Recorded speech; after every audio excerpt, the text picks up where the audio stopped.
The story begins in a place covered by smoke and fog. Up ahead, a young boy appears in front of a massive building, holding a small notebook. Calmly, he decides to flip through its pages. From a distance, the building's guards spot him and wonder what that could be. They even question whether he's truly human and then conclude that he is. They find it amusing that he's there and comment on how lucky he is. Suddenly, the boy senses something strange. The men approach and ask what he's doing in such a dangerous place. They want to know if he came to rescue the boy who had been captured earlier, and if they were friends. Satisfied, they say it will be a feast day and that Lord Craven will be pleased to receive 2 humans in one day. Thoughtful, the boy makes his decision. Without hesitation, he extends his left hand to launch an attack and strikes the guards, severing their heads. Meanwhile, on the top floor of the building, voices are celebrating excitedly, eager to make a toast. Among the scattered remains, a pile of bones appears, and someone wonders when was the last time they had human meat. Hungry, the men rejoice at finally having food. One of them keeps a young boy kneeling beside him, his captured prey. The prisoner sees a human skull, and terror fills his face. The celebration continues with shouts and euphoria. But suddenly, someone interrupts them with a firm step on the ground. One of the villains is startled by the unexpected presence, and the prisoner watches the scene before him in surprise. Calmly, the boy had made his way to the top floor after defeating the 2 guards at the entrance. The men don't understand why a human would be there and wonder about the guards who should be at their posts. Suddenly, something bounces heavily on the floor. Puzzled, they stare at the object and realize it's the guards' heads. Furious, one of the men reacts to the sight. Meanwhile, the prisoner remains terrified, sweating cold. One of the villains waits for the boy to say something. Unhurried, the boy shows them his drawing and asks if Craven is there. One of the creatures, confused, doesn't understand what's going on. The boy explains that he was told Craven would be in that place. Horrified, the prisoner doesn't understand what the boy is talking about. Another man asks if the prisoner is the boy's friend. Still holding his drawing, he replies that he's never seen him before. Angrily, the villain demands to know why he killed their guards then. Unbothered, the boy replies that they were annoying. Overcome with rage, the man grows furious and calls out to Jeff, one of his men, to get rid of the boy. With a furious glare, Jeff stares down the boy, wondering what would be on today's menu. Another man watches intently, waiting for the moment to feast. Jeff initiates a strike with his sword at the boy, who calmly continues sketching in his notebook. As he decides to attack, Jeff aims to end the boy quickly. Meanwhile, the prisoner remains in a state of shock, paralyzed by fear. With a powerful blow, the boy is sliced into multiple pieces. The villain quickly rejoices at the result. Jeff tells his boss that the cut was complete, but then something begins to happen that catches him off guard. Before his eyes, the boy starts to regenerate rapidly. In just a few seconds, his arm returns to its place, and his torso reconnects with his legs. As he watches in disbelief, Jeff hears the boy say that wouldn't be enough to kill him. Confused, he tries to understand the situation. Suddenly, the boy appears ready to strike back. With contempt, he stares Jeff in the eyes, and with a single kick, launches him far away, so powerful that the man is hurled out of the building. Both the villain and the prisoner can't believe what they're seeing. The captive boy wonders how his body parts could fuse back together. Gripped by fear, the villain begins to sweat and doesn't know what to do. Furious, he screams, overwhelmed by rage, and orders all his men to attack the boy immediately. Meanwhile, he demands to know how the boy dared to invade the zombie men's territory and challenge his subordinates. Without delay, the others rush toward the boy, seeking revenge for Jeff's fall. Prepared, the boy readies himself for the next strike. With force, he punches the ground, causing several bones to erupt around him. One of the zombie men doesn't understand why bones appeared there. With a swift motion, the boy grabs one of the bones tightly to use as a weapon, and with a single blow, defeats one of his enemies. The leader of the zombie men sinks into despair at the sight. Facing the next opponent, the young hero holds his gaze steady. With agility, he jumps and initiates his new attack. Using the bone as a weapon, he strikes one of the enemies with precision. As soon as he defeats him, he throws the bone away without a care. With an exact movement, he extends his left hand and hits his own stomach as if searching for something inside. More and more shocked, the young prisoner watches everything. The boy then pulls out one of his own intestines and transforms it into a weapon, striking another enemy. With a single blow, he slices the man into several pieces. In silence, he holds his organ while thinking. Without interest, he throws it away, leaving the men terrified. Once again, he hits his own stomach and pulls out new parts of himself, hurling them at his opponents and hitting them directly. Without hesitation, he keeps searching for something inside his own body and pulls out another intestine, ready for the next attack. With force, he throws it, hitting 3 enemies at once. After hitting them, he notices a huge hole open in his body. However, the hole quickly closes as if nothing had happened. Without much enthusiasm, he remains there, surrounded by the zombie men. Facing the next opponents, he watches the situation with boredom. In their hands, an organic matter begins to form slowly, and soon takes the shape of a ball resembling a brain. The surprise takes over the zombie men as they witness the transformation. Without hesitation, the young boy throws the ball, hitting one of their heads. In a continuous motion, he tosses the ball into the air once again. He then decides to use one of the bones as a bat and prepares for the swing. With power, he strikes the ball, launching it at one of the zombie men. He gets into position for another powerful swing, and hits another enemy square in the head. Another strike is launched with precision. One more villain is hit with no chance to defend. In a short time, the young hero defeats almost all of his opponents. The leader of the zombie men stares at him, consumed by horror. Meanwhile, the still-bound prisoner is stunned by what he just witnessed. Furious, the villain asks what that boy could be. Suddenly, the young man appears in front of the villain with total calm. Not understanding, the man wonders how he appeared so suddenly. Politely, the boy asks if he was the Kraven he had been looking for. The villain keeps a thoughtful gaze at the question. Meanwhile, the boy waits for an answer. Curious, the man wants to know why he was looking for Kraven. With determination, the boy replies that someone told him Kraven might be able to kill him. The answer shocks the zombie man. Consumed by rage, he decides to attack, hoping to finish him in one blow. In response, the young hero remains completely emotionless. Faced with the boy's coldness, the villain freezes, unable to react. And with a new strike forming, the boy declares that if he wasn't Kraven, then he shouldn't be in his way. The blow generates a massive pressure around them, and when it hits the zombie man, it splits him into pieces, defeating him completely. The villain's weapon falls to the ground along with his shattered body. The prisoner on the floor asks in fear what was going on. Faced with the scene, he tries to understand how that boy fought off so many zombie men all at once. Showing no emotion, the young hero stares at him in silence. Quickly, the prisoner, gripped by fear, begins to panic. The thought of being the next target fills his mind. Calmly, our hero removes the tape from his mouth. He approaches politely, apologizing and asking for information.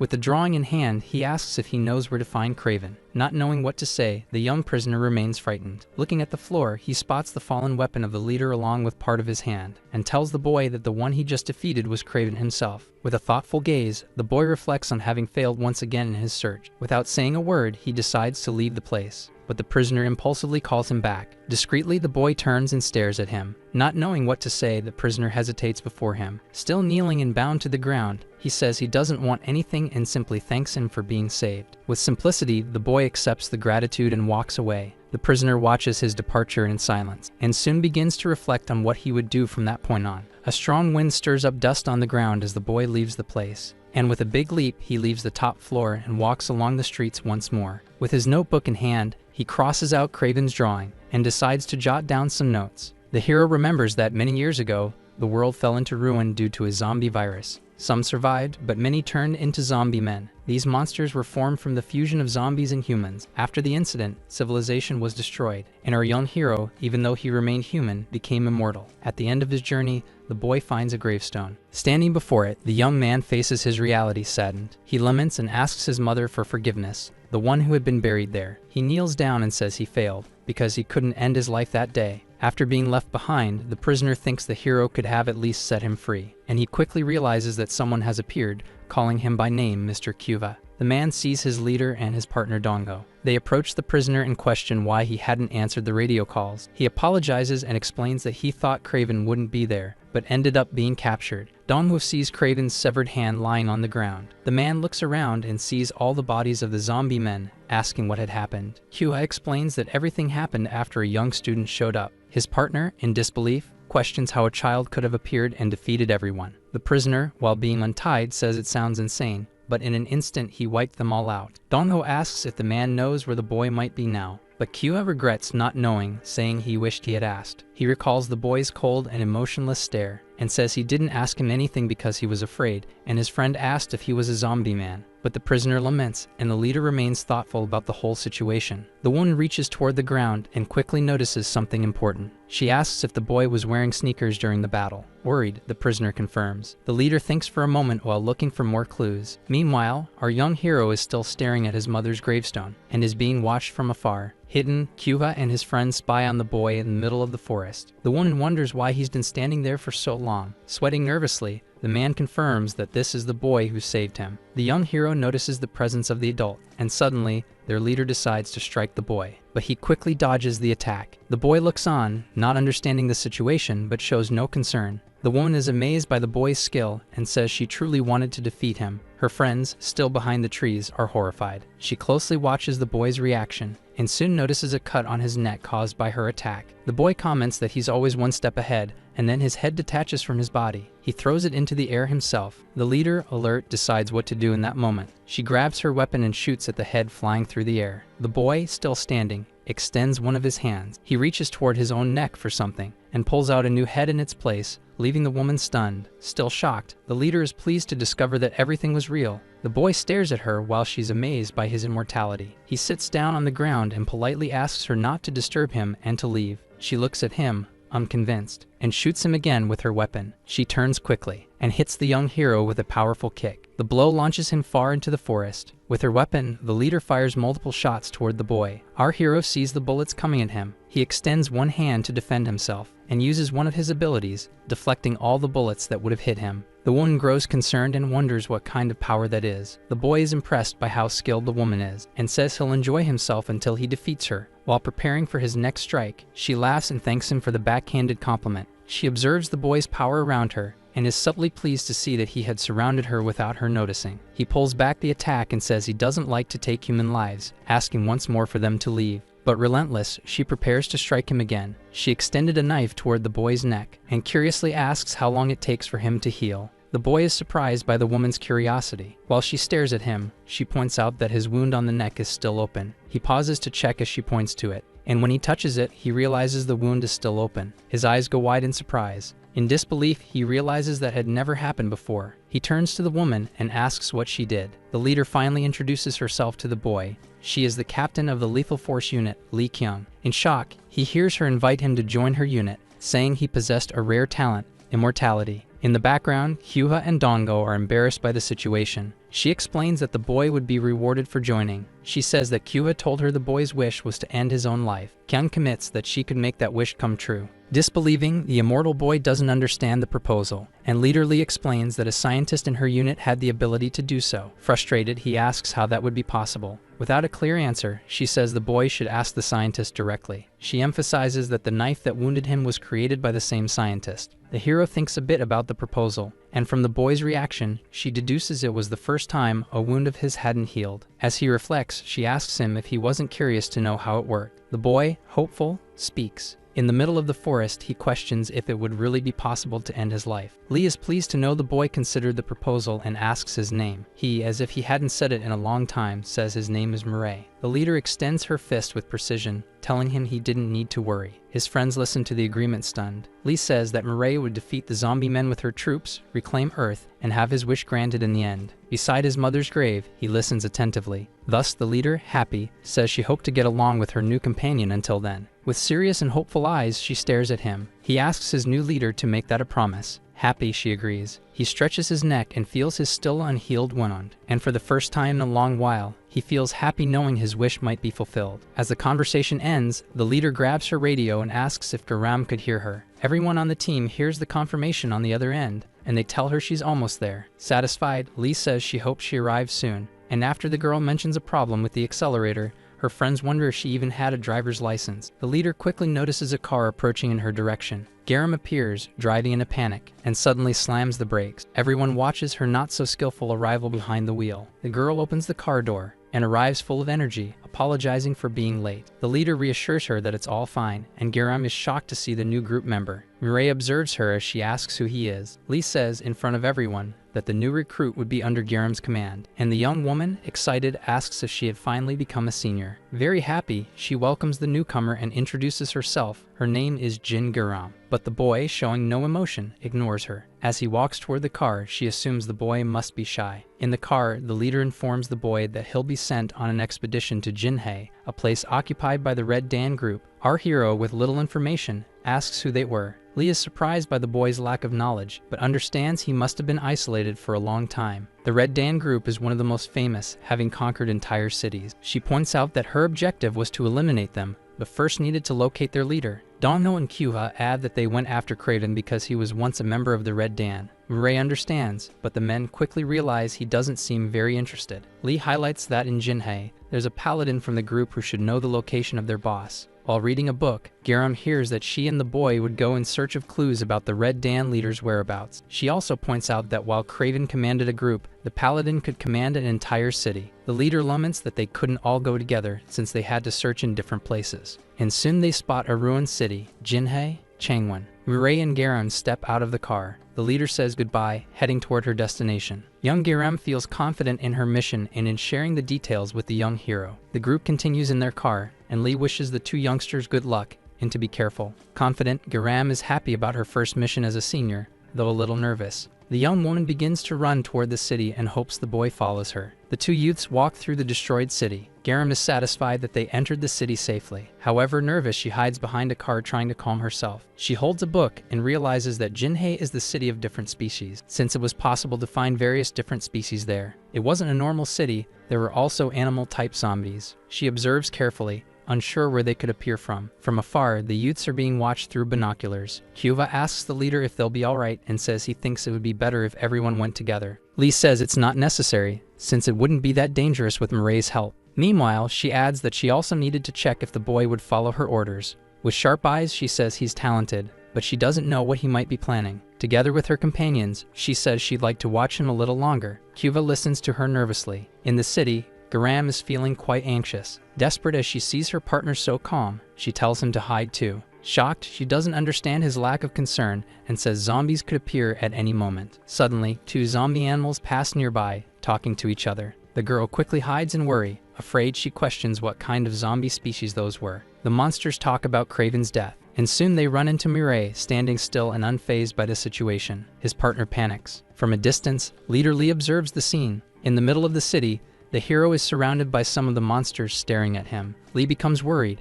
as she forgot to tell the boy he shouldn't get caught. The zombie tiger asks what the human is doing there. Garam questions the boy's sanity and doesn't understand why he didn't hide. She starts to panic. Calmly and politely, the boy tells her that he's going to face them all right now. Shocked, the girl is frozen in place. The boy raises his hands to use his power, and then a giant brain-shaped sphere forms in his hands, lifting him into the air. Once he reaches a significant height, the boy throws it forcefully at his opponents. Massive destruction follows in the middle of the city. His partner, terrified, asks what's going on. When the girl sees the scene, she realizes she was wrong to think he was just a normal boy. Mirai walks toward the villains. The zombie animals begin to question what he could be, if not human. Facing his enemies, the boy prepares for his next attack. With force, he strikes them using his whip-like power, cutting them apart. Garam is startled by the loud noise. The young hero prepares for another powerful attack. With great strength, he launches another giant brain, causing massive destruction. But as he turns toward the street, he quickly notices several explosions were triggered because of it. From afar, his teammates wonder what's happening. He's in disbelief as he never imagined something like that could happen. From a distance, other zombie animals grow worried due to all the noise. They then decide to investigate the source of the explosion. The zombie animals run toward the battle while those already there flee. When the new villains arrive, they see the young boy delivering a massive punch to the ground. Creating a huge fissure, he hits them and sends them flying into the air. A group of monsters runs into the young Garam on the street. Worried, she realizes she'll have to fight too.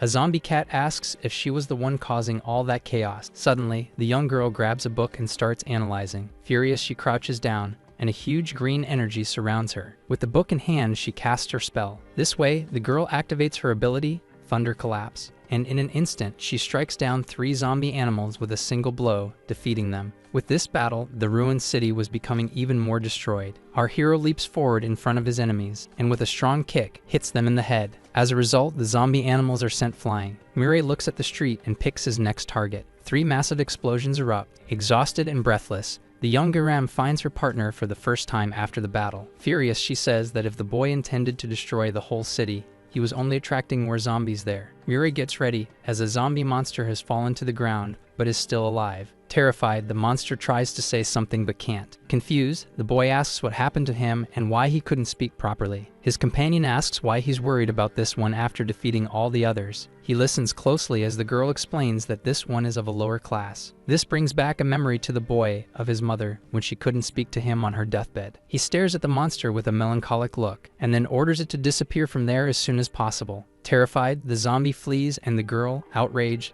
asks why he let it escape. But both are caught off guard by the presence of other zombie animals hunting them. Furious, Garan casts another spell, determined to defeat her enemies. During the battle, the ruined city was still lit by daylight. But in just a moment, the darkness of night took over the area. Exhausted, the girl was breathless. In the street surrounded by fallen monsters, she asks if, for a moment, they had stopped appearing. As he observes the defeated zombies, he asks the girl which one of them was supposed to be the paladin, and she said that in that situation, the paladin should have been defeated as well. But then she thinks that maybe he hadn't shown up yet. She starts looking at the ground, wondering if he had even come to the battle. Tired, she turns to the boy and says they should hide for a while. They needed to hide, she says, since other monsters could still show up. Simply, he says they would just have to defeat them again, and that the paladin must still be among them. Garam reminds him that the goal of the mission was investigation, not fighting everyone, but the young man suggests they could investigate while fighting. The girl looks at him thoughtfully, analyzing the idea. Impatient, she says that even if he was very powerful,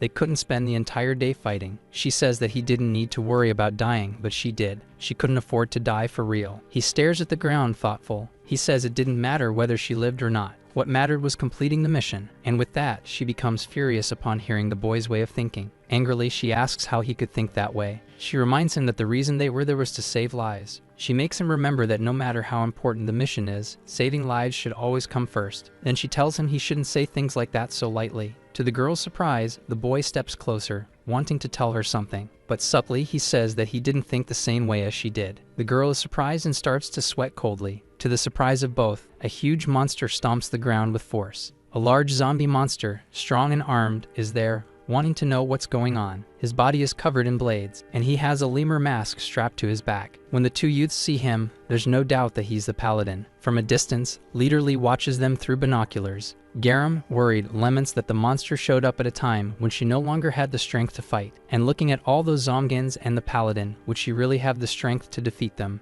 The large zombie says he started investigating after learning that his younger brother, Craven, had been defeated. One of his men recognizes Murray. He tells the paladin that it was this boy who fought Craven. The paladin looks at him and asks if the mountaineer was sure about that. He says that he was the one who defeated Craven and all of his team. The paladin becomes furious upon hearing that. Preparing to fight, he says he had heard rumors about humans with special abilities, known as transcenders. He spins the blades on his back, forming a rotor. Enraged, he says the boy would not survive after harming his family. From afar, his teammates watch, and Leader Lee says she didn't expect this and that they should help them. She then runs and calls her companions to go assist them. Our young hero decides he will face the powerful paladin. However, Garam grabs his arm and questions his sanity. She warns him, saying that he was the leader of the Crimson Gang. What would happen if they ran away? Worried, she warns that no matter how strong the opponent, he really could be defeated. He looks thoughtful before making a decision. He releases his arm and, to his companion's surprise, says it wouldn't be such a bad thing if that happened. With that, the paladin charges furiously toward the boy,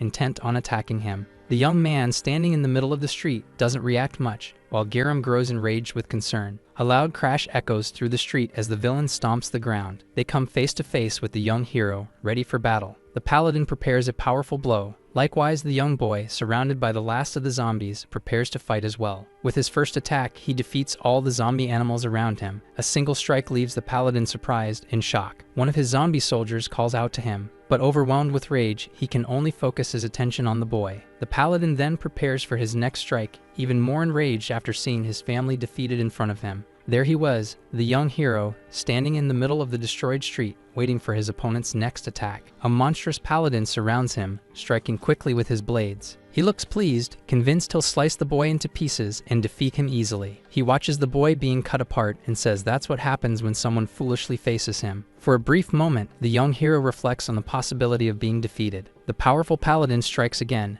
and once more, the boy is split into pieces. Garam is horrified watching the scene unfold. This way, the young hero's head flies through the air. Then the villain looks at the boy and says he's just prey who doesn't know his place. But quickly, our hero's body reconstructs and attacks the villain by surprise. Not understanding what's happening, the monster grows furious. The paladin looks at him, thinking he was sure he felt his blades pass through. Now just as powerful as before, Murray reveals that he is immortal. Stunned, the monster can't react. He backs away, putting distance between himself and the boy. His leg trembles as it touches the ground. In desperation, he puts his hands on his head and wonders how he could be feeling fear of that. As he watches, the boy walks toward him. His young companion, confused, questions what is happening. But determined to win, the paladin prepares for the next strike. He begins running in circles around the boy. Meanwhile, he says the boy is nothing more than a human and won't be able to keep up with his speed. In the ruined city street, a massive tornado begins to form. Mireille, in the middle of the whirlwind, hears the villain say he'll pay the price for hurting his family. But the boy looks at him with disdain and questions whether that really was family. The villain then decides to flee. Desperate, he runs, accepting that he can't win the battle. Running through the street, he concludes that he must warn the boss and gather the other paladins. But suddenly, something jumps out of the tornado.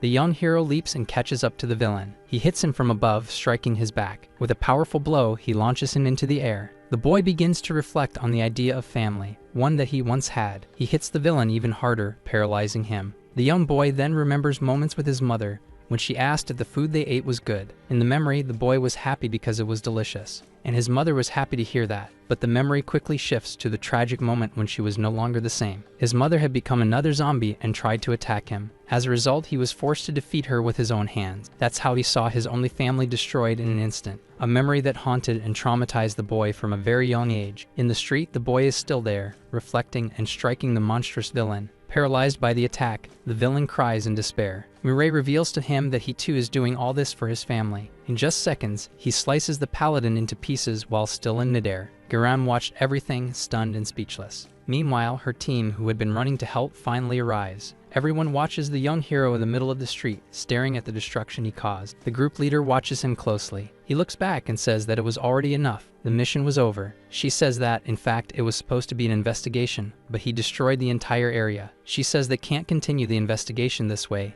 and that they should return to base. As they leave the area, the young boy is still deeply saddened and melancholic. While running, Lee reflects on the boy's actions. She knew the ZOMGANs were their enemies, but given the boy's cruelty, there was something more. She observes him and decides to believe that, if he is human, there must be humanity in him, even if she can't see it. Confused by the situation, she thinks she never imagined she feels sorry for monsters until that moment. And for a moment, she finds herself worried about what she had recruited. Could Mireille be more monstrous than the ZOMGANs? Lee then orders everyone to follow her back to the base. After leaving the destroyed city, someone was investigating for clues. A zombie woman says she could only sense the blood of ZOMGANs, with no sign of any humans. Her leader, who accompanied her, gets truly irritated, since now even humans were starting to cause problems. She says it seemed like it hadn't been long since the humans had left the place. She asks the boss if she should notify the other executives, but her leader is confused. In fact, what he wanted was to find them himself and wipe them out. He listens carefully and agrees with the plan. The two leave the city, running after the humans they were hunting.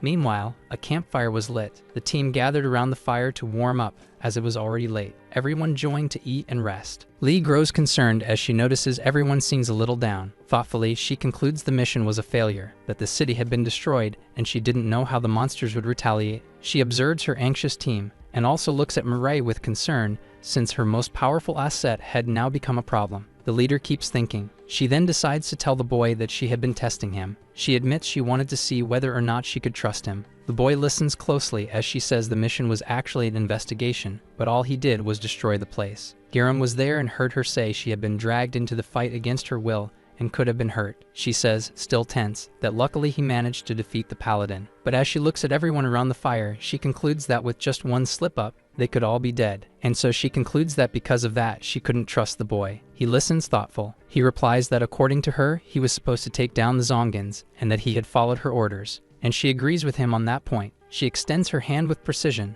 and then slams it down hard beside her, saying that her goal was to defeat them and rebuild human society. But she adds that if they just defeat them without a plan, all the humans would end up dead too. Mireille agrees with his captain's distrust, and the leader is pleased with the conversation. She then starts to think that, at the very least, it should have been enough. But now she's worried about something else. They had devastated a city and 2 ZOMGANs. On top of that, they took the life of one of their paladins, meaning there's no doubt the other executives would mobilize and treat this as a declaration of war. Meanwhile, the leader of the zombie men and his companion run, still hunting. And once again, they believe they have found the location. They spot another cave lit by a campfire. The zombie leader asks his partner, Yeru, if they were in the right place. After the young woman confirms, he becomes determined to catch them. And so they head toward the lit cave. The villain enters furiously, ready for revenge. And once again, upon entering the cave, he is surprised to find it empty. The villain and Yaru are frozen in place without a reaction. He places a hand on his head in disbelief. The girl says they masked their scent with food, making it hard to track them. She also concludes that there must be someone smart among them. The zombie regrets not being able to handle the situation alone, so he would have to call a meeting with the other executives. Back on the road, the team's car was speeding toward their base. Lee watches the road and notices that a rebellion had started. They arrive at a large city called Busan. They drive the car at high speed down the road. The leader observes the young boy, deep in thought. On the streets of Busan, humans can be seen working forcibly for the ZOMGANs. She says that in the past it was a pleasant area, but now the monsters had taken over. She adds that the humans there were either their slaves or would be devoured by them. Observing the humans on the street, she says neither option should be the way humans live. Mirai listens, but has nothing to say. On the road, their car speeds by, and one of the monsters orders them to stop. But a sticker on the back of their car says slaves, so the monsters believe they're transporting something for labor. The disguise works, and the zombies let them pass, since they had to worry about the humans who caused the incident in Jinhae. After leaving the car, they follow a path through a sewage tunnel.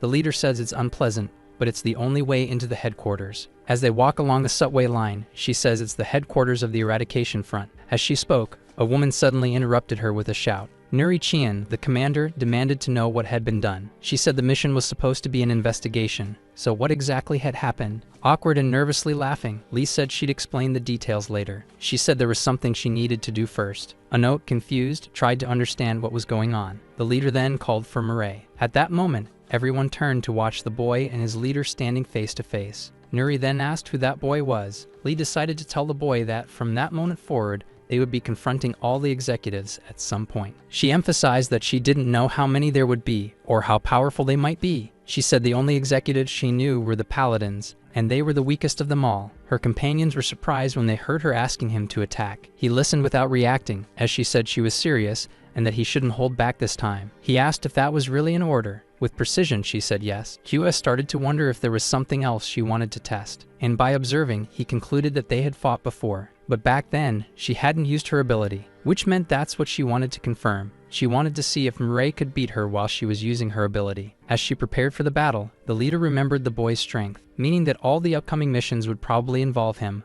But first, she had to trust that he could defeat the executives. Then, a massive power burst out around the boy. They jumped toward her to attack, and Lee braced herself for the strike he was about to deliver. Hua grew worried, since the leader was the strongest member of the team. It was discovered that some humans have the potential to become transcendent, becoming as powerful as the ZOMGANs. In her unit, besides Garam and Kyuha, the captain was the strongest, having trained in different martial arts and having abilities far beyond other humans. Ready for battle, the young hero ran toward his leader. At that moment, she prepared herself, activating her ability, Absolute Vision. The boy tried to strike her, but she dodged quickly. He looked on, slightly surprised. Her ability allowed her to calculate every possibility within her field of vision. After dodging his attack, she expected more from the boy. She struck back, landing a powerful punch on him. Then she prepared for another attack, and brutally she hit the boy again. The blow sent him flying. Even so, the young man tried to stabilize himself to continue the fight. Cuba thought that if he could defeat the captain, that would mean he was the strongest human.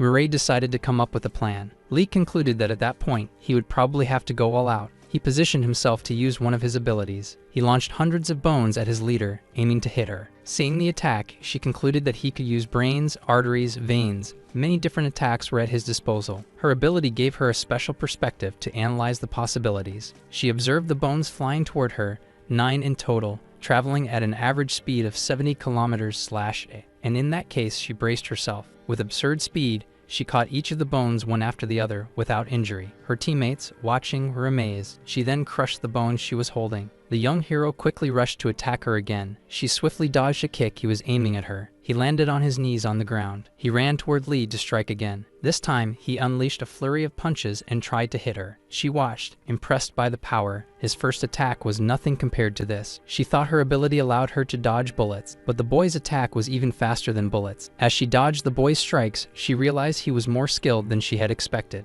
The boy extended his hand, trying to hit her with another punch. But she dodged again with incredible speed, and in a way she was pleased to see he had completely exceeded her expectations, and so the young hero prepared to strike her once more. However, she ordered him to stop and told him he had won. He was surprised and she said it had already been enough. Apathetic, he simply agreed. His teammates watched in disbelief. Garam was shocked to realize that her captain hadn't even managed to counterattack. Everyone observed them, and although the battle had been short, it gave them new hope. In that moment, there was hope that they could actually defeat the executives. Now they dreamed of the possibility of a new world. More than that, they were even more confident. Lee, satisfied, said they could begin preparations, but no one knew what exactly they were preparing for. Searle grows thoughtful after the battle. He extends his hand and thinks he wasn't able to land a single hit on her. He watches, still talking with Nuri, while reflecting. Nuri asks the leader what she was thinking about, but she quickly gets worried, already imagining what it might be. The woman looks at Murray and asks if he was the reason security had increased. Nuri concludes that Lee found a really strong guy and recruited him without thinking too much. He destroyed a place along the way. Awkward and with not much to say, she jokes that Nuri was really smart. The leader then decides to explain once and for all that the situation had become more complicated than she expected, and she explains that the plan now was to go to Auric Island. Nuri asks if by Auric Island she actually meant the island of human slaves. Lee explains that a battle would begin soon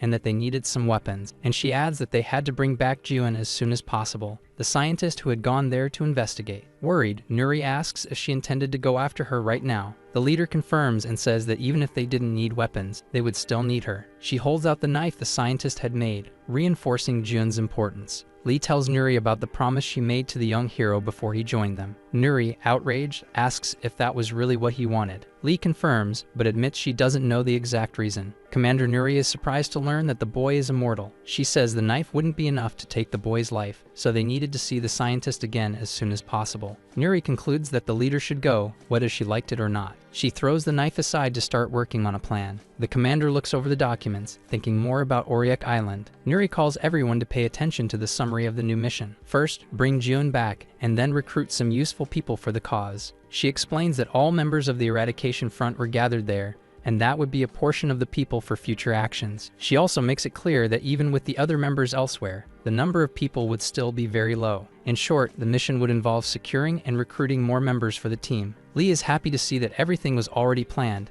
and that no one was smarter than Nuri. Cuva asks the commander if they'd be using a boat, and what they would do about the ZOMGANs at the port. Nuri doesn't understand the question. A man wants to know how to deal with the situation before. The woman explains that everyone knew the number of monsters wouldn't be a problem. After that, at the port, Murray makes a big leap in front of some containers. The young boy listens carefully through his earpiece to instructions on eliminating any nearby ZOMGANs. Thus, at Busan Port, the youths would face the monsters quickly and quietly. The team organizes and splits up to search for a boat carefully. Meanwhile, something was happening in City L in Busan. The meeting between the executives of the Simpson gang, the 7 Supreme Guards, had begun. One of the Supremes tells the others that the humans had destroyed Jinha. In addition, the 7th Paladin had also been defeated, and they were unable to locate them after tracking them. Supreme number 4, Nate Fisi, questions whether it really had been humans who caused this. Number 5, Yeru says the area was contaminated with their stench. Number 3, Arlo, concludes that if a Paladin had been defeated, then a Transcendent was involved. Number 2, Spadus doesn't understand the others' concern,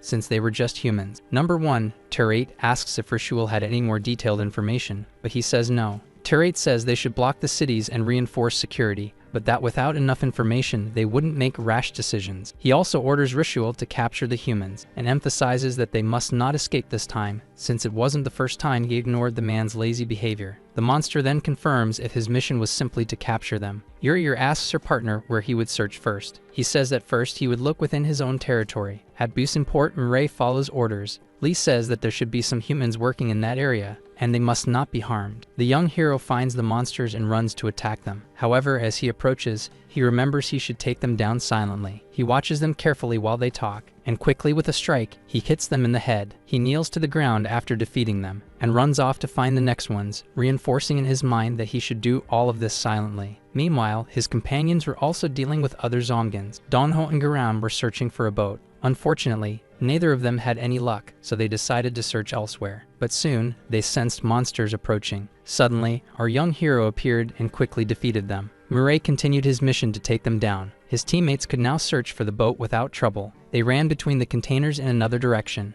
Meanwhile, Kyuho was worried about where the others were and felt lost. He heard a scream and was startled. He began to look around, trying to figure out where the woman's voice had come from. A slave had been kidnapped by 2 zombies who planned to devour her. The woman cried in desperation, not knowing what to do. The zombie men talked among themselves, pleased about the meal they were about to have, and complained about their food rations being cut. One of the zombies mentioned that they were only allowed to eat human flesh once a month, but the executives always filled their stomachs, so their option was to break the rules. Meanwhile, the woman screamed at them to stay away. A child appeared in front of her, demanding that they leave his mother alone. The woman, desperate, told the boy that she had told him not to follow her to work. One of the monsters laughed at the boy's sudden appearance. Laughing, he said that, unfortunately, they didn't eat children, and that he should just contribute to the labor force. Kyuha then discovered where the screams were coming from. He looked at the scene in shock as the young boy tried to defend his mother. He rushed in, unable to believe what was happening. The woman cried in the corner, desperate. The zombie man grew irritated at the arrival of even more people,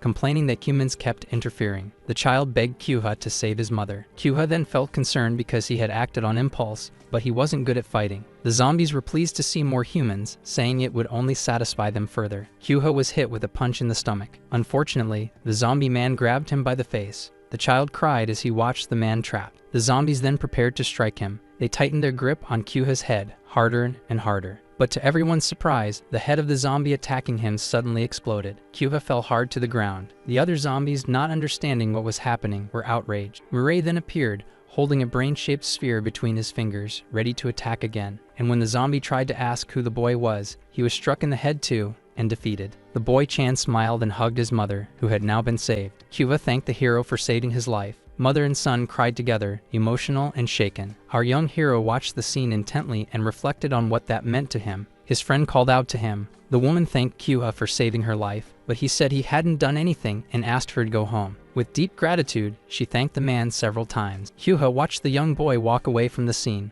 Mirai walked slowly through the corridors, continuing his mission. The man thought about what had just happened, and when he looked at the hero, he wondered why he now looked so sad. He was surprised by a voice on his radio, saying they had found a boat. Everyone gathered at the boat the captain had located. Lee looked at Dongho and asked what he was holding. He said he had found clothes the ZOMGANs used to work at the port and didn't ignore them. While they were on the boat, they found some bodies but ignored them because they needed to leave quickly. They followed the route they had planned to reach their destination. Garam, with the manual in hand, tried to figure out how the boat worked. Outside, Mirai was getting fresh air, deep in thought. Kyuha went to meet the boy. The man called the young boy over for a conversation. He said that he too was a transcendent, and his ability was true manipulation. He explained that he could change the way people feel just by talking to them. He decided to demonstrate, activating his true hypnosis ability. He cast his ability in the boy's direction, but to the man's surprise, no effect was caused on our hero. Looking at Mirai, he was stunned to realize that his ability was blocked due to the boy's extremely low mood. Kyuha was completely stunned and began to question just how sad the boy truly was. He didn't really know what to say to comfort him. So from then on, he said that if anything disturbing or troubling ever happened to him,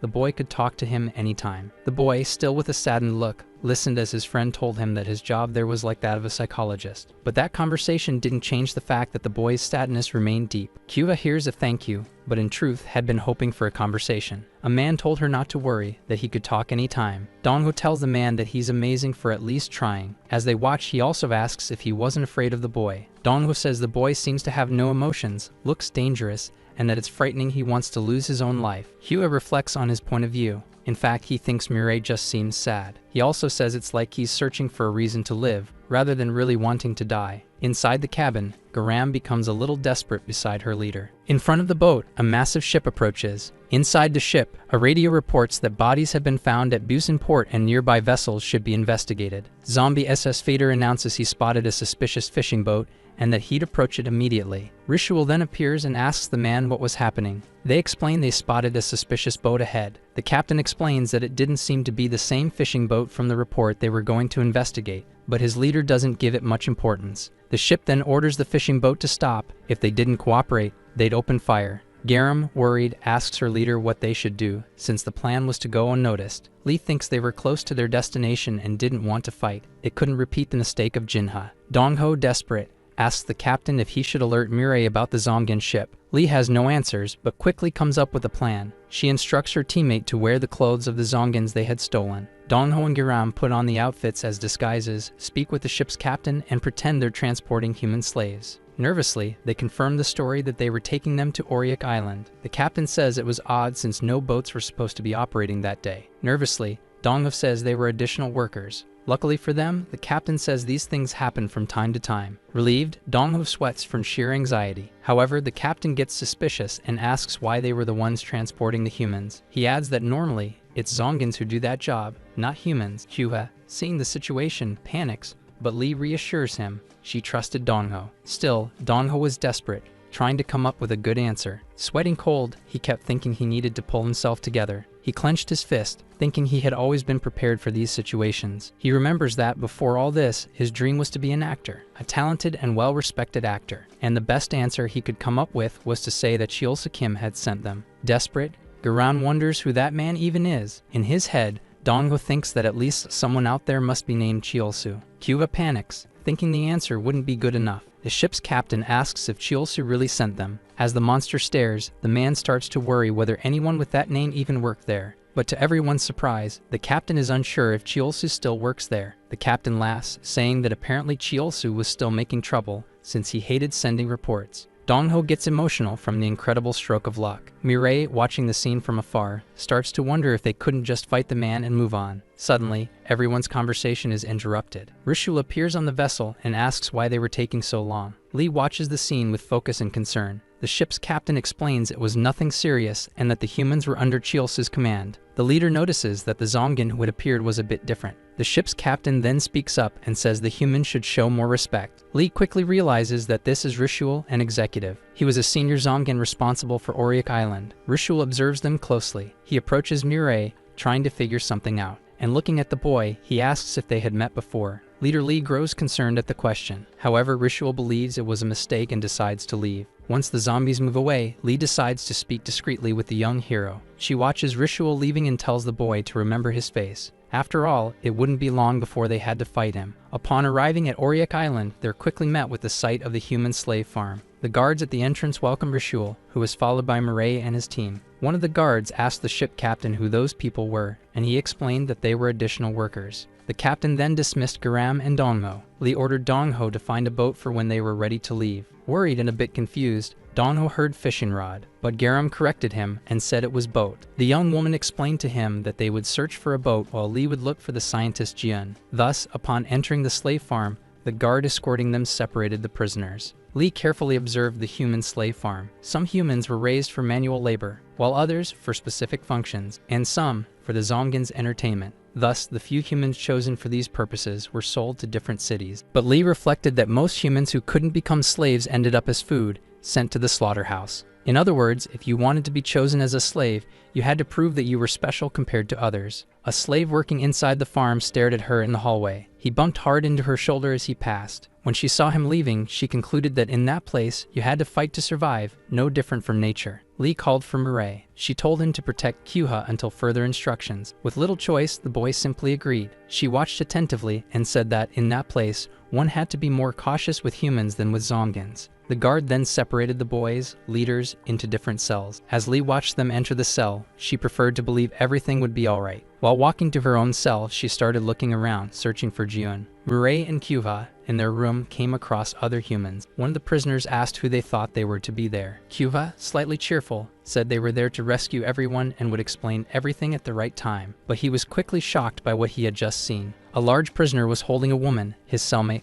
by the hair. Startled, Kyuha asked what he was doing. Then he noticed the older man pretending not to care about the conversation. In another corner, a young girl cried in sadness. Soon, Kyuha realized something was wrong. The large prisoner released the woman, throwing her aside. The strong man said that apparently it was their first time there and that he was going to teach them something. Suddenly, he threw a powerful punch into Kyuha's face. The blow sent the boy flying. The prisoner grabbed the boy by the head and said that from that moment on, they would be his slaves. He then said they would do any work assigned and wouldn't tell anyone what they were good at. Outraged, Kyuha repeated that they were there to save them. But the large prisoner chose not to listen and assumed the boy was starting to get it. He extended his hand to strike Kyuha again, but was stopped by our hero. He asked Mirai what she wanted, and politely he turned to his partner, Kyuha. He asked if he could take the man's life. Furious, the prisoner asked if the boy had gone mad, and Kyuha said you should never attack another human. The violent prisoner decided to attack again and said he wouldn't show mercy just because a child was present. He then threw a punch,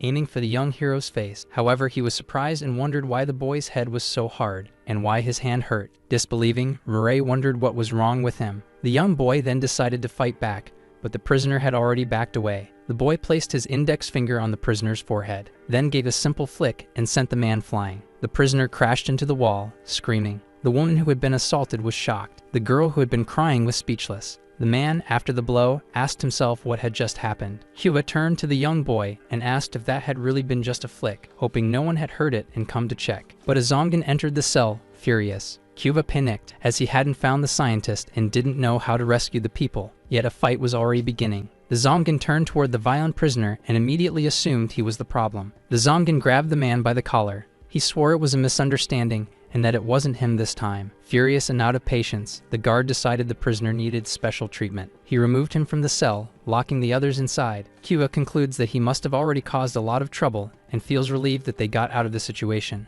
The man also wonders what his special treatment might be in hopes they won't kill him. Hyuga tells the young man not to feel bad, since the prisoner was the one at fault, but it was Mirai who was speaking. The woman and the young girl look on, shocked and amazed by what happened. Hyuga was about to apologize for what happened, but the old man quickly kneels, begging for his life. The old prisoner says he can't finish the work in time, and for that, he'll be sent to the slaughterhouse. He begs to survive. The female prisoner says the old man should be ashamed of his plea since there were children present. Hyuga quickly understands the situation. The woman and the old prisoner argue about him not wanting to become food. The man soon realizes that the prisoners survived by bowing their heads rather than becoming human meat. He quickly reassures them both, saying no one was going to die. And he repeats, impatient, saying they had come to rescue them and would help them escape that place. Meanwhile, in another cell, a prisoner turns to Lee and says smugly that he'd explain how things work. Unbothered, she says he could take over her job, and if needed, she'd find more work for him. She sits in a corner and says she needed to rest. The prisoner dances, happy, and quickly thinks that kind of energy would be necessary,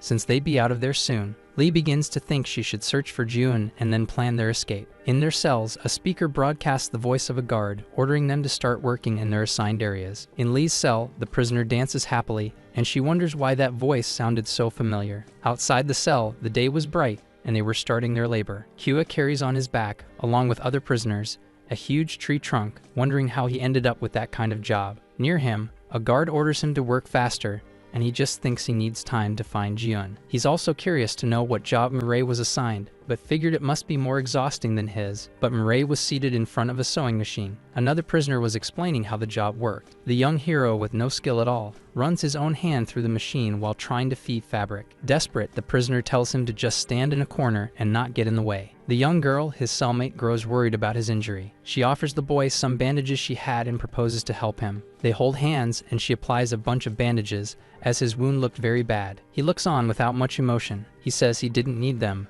but upset, she insists the wound could get infected. Either way, with kindness, she looks at him and asks his name. He replies, Mirayon. Shy, she sits beside him while they talk. Awkwardly, she thanks the boy. Now their cell could get back to work. She says the bald man was taking most of the jobs and that she feared being taken to the slaughterhouse. The woman, also a cellmate, Jizin, calls out to the girl, Heion. The girl, smiling, introduces the woman to the young hero, saying she was a great person. She also says that in the cell, she took care of the girl and had even fought the bald prisoner before. Once again, she thanks the boy, very excited, and blushing deeply, she brings in a little notebook to show what she wrote, that he was very cute. Mirai doesn't understand what's going on. He shows no reaction. Young Heian runs back to work, embarrassed, and the woman very pleased. Jizin sits next to the boy and asks if he expected the madness their cell turned out to be. She says the other cells seemed much worse, probably due to fiercer competition. She explains that even having to deal with the bald prisoner, it was a little better than the other cells, and now better thanks to the hero. The woman says he helped them in many ways and that she was very grateful for that. Mirai,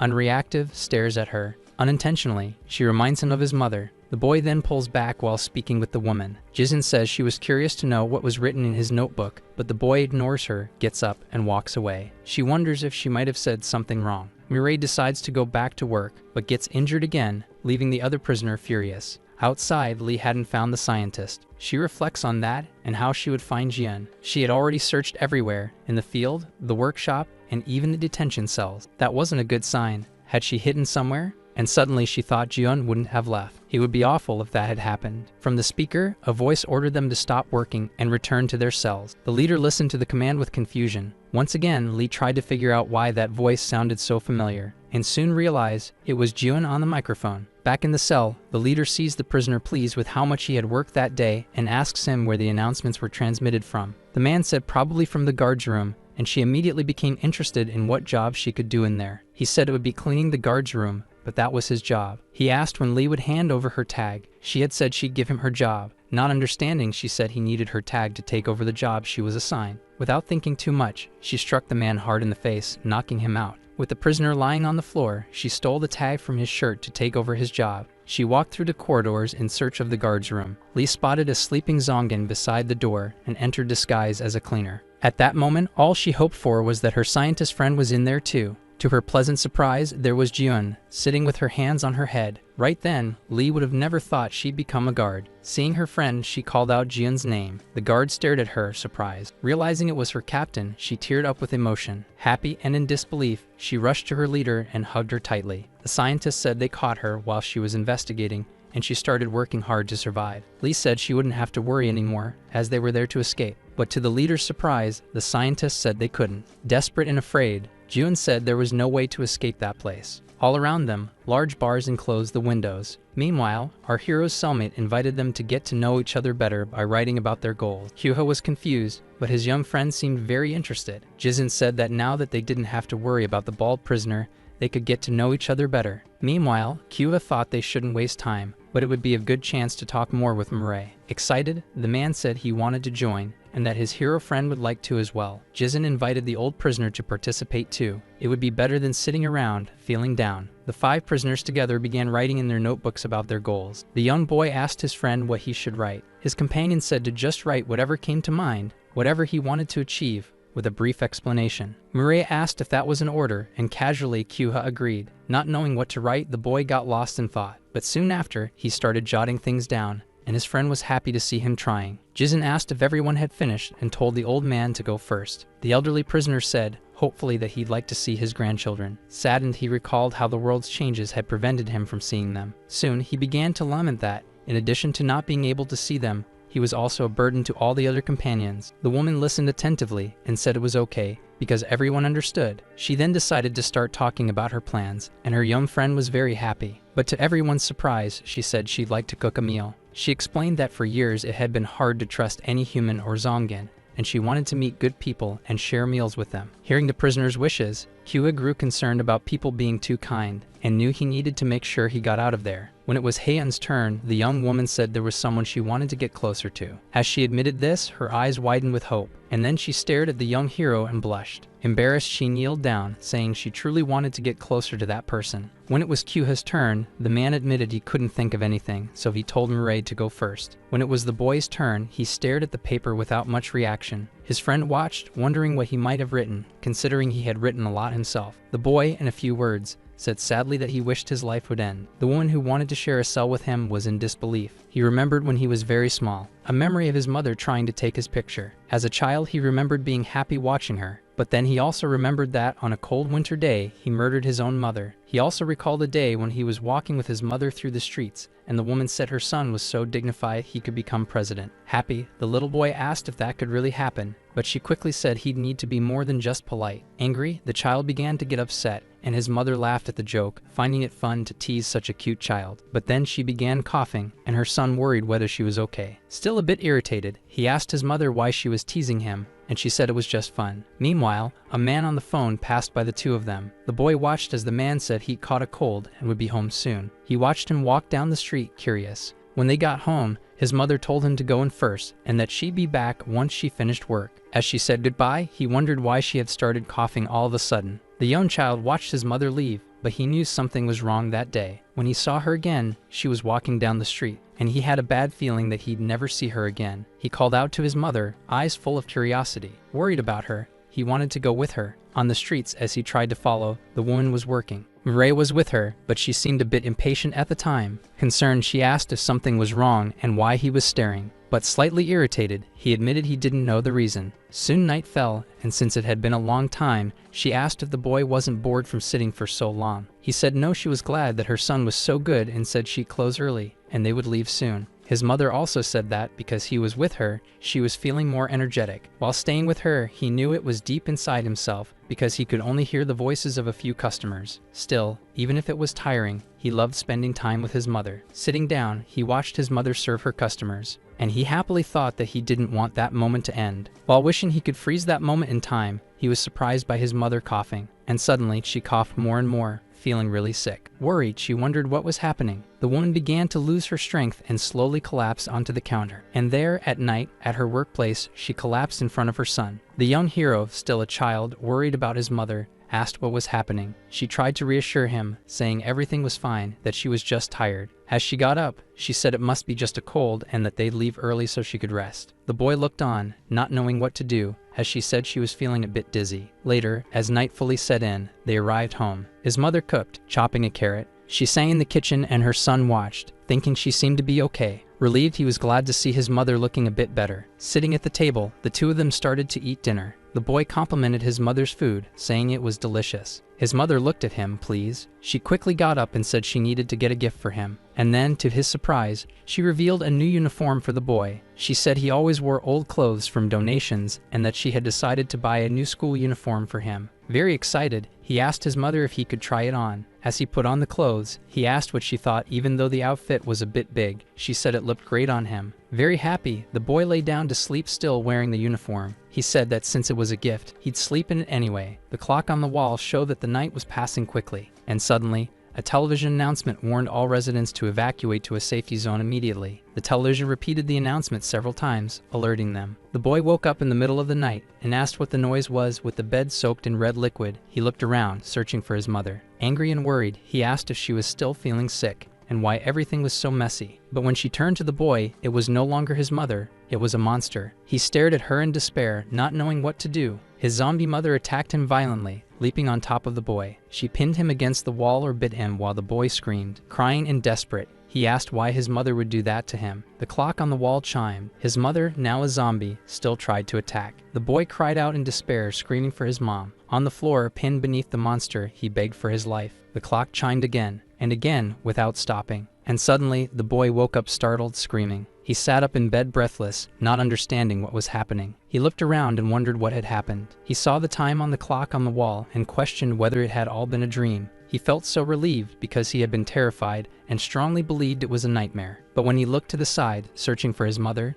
the zombie tried to attack him again. He looked back, horrified. She grabbed him and attacked again. The young child started crying again, begging his mother to stop. Trying to push her away, he shoved her hard, throwing her against the wall. Shocked by how strong his blow was, he was confused. Still crying, he looked at his hands and wondered why he was so strong. Standing in his room, he stared at his defeated zombie mother lying on the floor. The boy then ran off, calling for help. Desperate, running through the streets, he wondered what was happening. He began to question if it wasn't a dream since he was still alive. But as he ran, he was stunned by what he saw in the streets. The city was in ruins. When he looked around, other zombies were approaching. Afraid, he hid under a car and asked himself what those things were. From afar, he observed other humans asking themselves what they would do. One adult turned to another and asked him to check if those were real zombies. The boy listened to them questioning if they'd turn into zombies if bitten and got scared by what he was learning. Soon after, 2 more zombies tried to attack him. And so, the monsters ran through the city streets. Face to face with a zombie, Mireille covered her mouth so she wouldn't scream. But she couldn't hold it in and quickly ran away, screaming. The monster then decided to attack her as she tried to escape. The zombie threw her to the ground, pinning her between its legs. As she was attacked, the girl cried in desperation and the zombie bit one of her arms. Terrified and panicking, she begged the monster to get away from her. Trying to escape the attack, she hurled the villain far away, tearing her own arm off in the process. She walked through the streets, leaving a trail of dripping red liquid behind her. Desperate, she cried in a corner, not knowing what to do. And so, she held her hand over the wound as she waited. But surprisingly, a new arm appeared in its place. The girl then screamed and cried in immense pain. She was back at her house, calling for her mother while looking at the zombie lying nearby. But the monster hadn't been completely defeated and now woke up again. Her zombie mother went after her once more, terrifying her. Desperate, she screamed. Not knowing what to do, she begged endlessly for her mother to stop. But the monster didn't listen, didn't think, only wanted to attack her. Crying in fear, all she could say was for the monster to get away from her. And in a sudden burst of rage, she screamed, and a barrage of bones shot from her body toward the monster, attacking it. The zombie was struck once again. Kneeling with her hand on her face, she kept begging but looked at what was happening. Then the zombie said something that surprised her. Shocked, she heard her name. The monster reached out its arm toward her, and her zombie mother hugged her, apologizing. The girl, confused, didn't know what to do. And suddenly, the zombie, alone and without strength, collapsed beside her. After it all happened, the girl remained frozen, kneeling on the ground. She looked at her trembling hands. Her whole body was shaking, and when she realized what had happened, she understood that her mother was gone. At that moment, she was devastated, in shock. She looked once again at the fallen zombie on the floor. For a brief moment, all she wanted was to be wrong, but she knew she wasn't. She laid down beside the zombie, swearing she could hear her mother's fading voice. She knelt on the floor, thinking about what she had done. Desperate, she realized she had taken her own mother's life. Then someone kicked the door open, bursting into the place. A zombie entered the house, wanting to know what had happened. Upon entering the room, he saw a child kneeling. He took the child to the other zombies outside the house. Holding the boy, the villain said the kid had stayed home, and that she would be their dinner. Please, the other villain said they were lucky and wouldn't need to search in another neighborhood. The zombie grabbed the boy's hand, wanting to see his face. When he lifted the child's head, he was surprised to see the boy's eyes open. The villains laughed, thinking he must be terrified. But to their surprise, the young boy asked them to take his life. The zombie men laughed, saying that even if he begged for his life, he wouldn't be spared. He grabbed the boy by the head and said he would grant the kid's wish. The zombie man explained that they used to be regular zombies, but then their memories returned and they got stronger. His villain friend laughed, saying that other zombies couldn't even talk, and they figured they might have evolved as zombies. Gladly, the zombie said he was merciful and would end the boy's life right then. And with a powerful strike, he plunged his hand into the boy's chest. Brutally, he ripped the boy's heart out. The zombie man found it amusing and said it looked like a movie scene. But the villain, in disbelief, stared at the boy still alive. Mirai asked what was happening, since he had asked to be finished off. Surprised, the zombie asked what was going on. The villains panicked and shouted that they should just kill the boy quickly. The man heard and attacked again, wanting to finish the job. And with a strong kick, he threw the boy far away. As the boy crashed in the distance, the villains, who had even lost their appetite, decided to leave. The zombie man turned to the other and asked how the boy could still be alive with his heart ripped out. And suddenly, they saw the boy stand up. Panicking, the zombie men asked again what was going on. The young boy stood and asked what the zombie man had done. Desperate, the villain grew furious, demanding to know why the boy was still alive. Enraged, the young boy asked why he wouldn't just end his life already. The boy then jumped fiercely toward the zombie, and as he did, he grabbed him by the head. He screamed in fury, saying this was how he should have been attacked. With a single blow, he ripped the villain's head off. Crying, he shouted and struck him. The monster's red liquid splattered everywhere. Still in tears, he said this was how it should have been done. After defeating him, the other zombie men watched. Terrified, the villains chose to flee from the boy. The young boy, not understanding what was happening, looked at himself and thought about the pain he felt. But he clenched his fists and concluded that his mother must have gone through even more. There on the street, Mirai stared at the defeated villain between her legs. He also remembered the moment when he was with his mother, happy. The clothes they had received were now ruined. Lost in thought, he stopped in the street, not knowing what to do. Then he started walking, leaving the place. As he left, he said he was sorry to his mother. Now years later, in that cell with his companions, he said he still tried to end his life. Hyuha watched anxiously. The old prisoner was shocked, and the young girl felt sorry for the boy. All of them, sitting on the floor of the room, now looked at the poor boy. His friend Kyuha, emotional, realized that everyone stayed silent, but not out of fear. As he looked at the hero, he saw that no one knew what to say to comfort him. The woman then took a chance and said he was a disappointment. Surprising him, she repeated it, saying he was a disappointment. Kyuha listened in disbelief. Saddened, the boy asked her what she was talking about, and she asked why he wanted to throw his life away. She said he had no idea how his mother had felt. The boy listened, disbelieving. Kyuha, concerned, tried to ease the situation, saying that's not what Jizun meant. Mirai said her mother died because of her, and the same should happen to him. Jizun said he was wrong, and that if she were his mother, she wouldn't even look him in the eye because of that. The young hero glared, furious. Mirai stood up, making Kyuha nervous. He turned to the woman and said she should be careful with what she said. The woman added, asking if he had no idea why his mother was apologizing. She asked what he thought she meant. Was it about the uniform? About being poor? The boy, calm, said the conversation was over. And suddenly, they were caught off guard by a strong tremor, which they thought was an earthquake. Hyuha, worried, thought he should find a way to calm the boy down. The man turned to the hero and ordered him to stop. Jizin observed the situation thoughtfully. She looked at the boy and said he seemed to feel no emotion, but that wasn't true. She added that he only got that angry because she said a few things about his mother. She also said that someone who cares that much about their own mother shouldn't go around saying they want to lose their life. Furthermore, she asked if he thought his mother would want him to be dead too. Furious, he began by telling her to stop, but she ignored him and kept talking. He said his mother knew he would end up like this, that's why she apologized. She concluded that his mother apologized because she knew he would have to endure everything with no family. Hearing that, the boy became uneasy. She also said that, at that moment, it was time to let go of his mother and his heart. Jizin kept speaking, even though the boy didn't want to hear it, and she said that it was the only way for the boy to truly apologize to his mother. The heroes were frightened by what they had just heard. Strangely, that woman reminded him a lot of his mother, almost as if she were speaking directly to him. Hyuha was startled to realize the tremor had stopped. Murray sat down on the floor, and everyone watched her, concerned. The old prisoner asked what was going on, and if that boy was the cause of the earthquake. The young hero, saddened, knelt in the corner to think. But there wasn't much he could do, so he decided to stay there for a while, even in denial. Meanwhile, in the guard's room, the scientist explained that if they wanted to escape, they'd have to defeat Executive Rishul. She admitted she didn't know how it worked, but there was a barrier around the prison area preventing them from leaving. Worried, she said they'd have to face the executive no matter what, but she didn't know much about the area, so she wouldn't have a very good plan. Lee wasn't surprised to hear her admit that, as good of a scientist as she was, she couldn't imagine a way to escape. She remembered her talk with Nuri, where the woman said she didn't think they'd be able to escape. Nuri said the odds were high that an executive was in charge of the farm, which made escape harder. The commander also said that June wouldn't know many details because she hadn't managed to contact the base yet. Lee told her partner about this conversation she'd had with Nuri. As they talked, they were suddenly interrupted by June's alarm. Pleased, she showed the ring-ding-dong wand, which erased short-term memories and also functioned as an alarm. She said it must have gone off because it was almost time to change the pieces. Then someone suddenly entered the room where they were talking. Before cleaning the island during a conversation with Nuri, Lee had asked how they would escape. The commander reassured her, saying that ever since the world fell apart, people like them, trying to do the right thing, were everywhere, and that she would find them. At that moment, she watched a young man enter the room. He noticed Lee's presence and asked if they had switched cleaners again. Dismissing Jiun, the young man, Hoyang, took over the room, sat in a chair, and looked over some papers. He started reflecting on what he would do, thinking it shouldn't be that hard to escape. Lee, realizing the situation, concluded that Nuri must be a few steps ahead.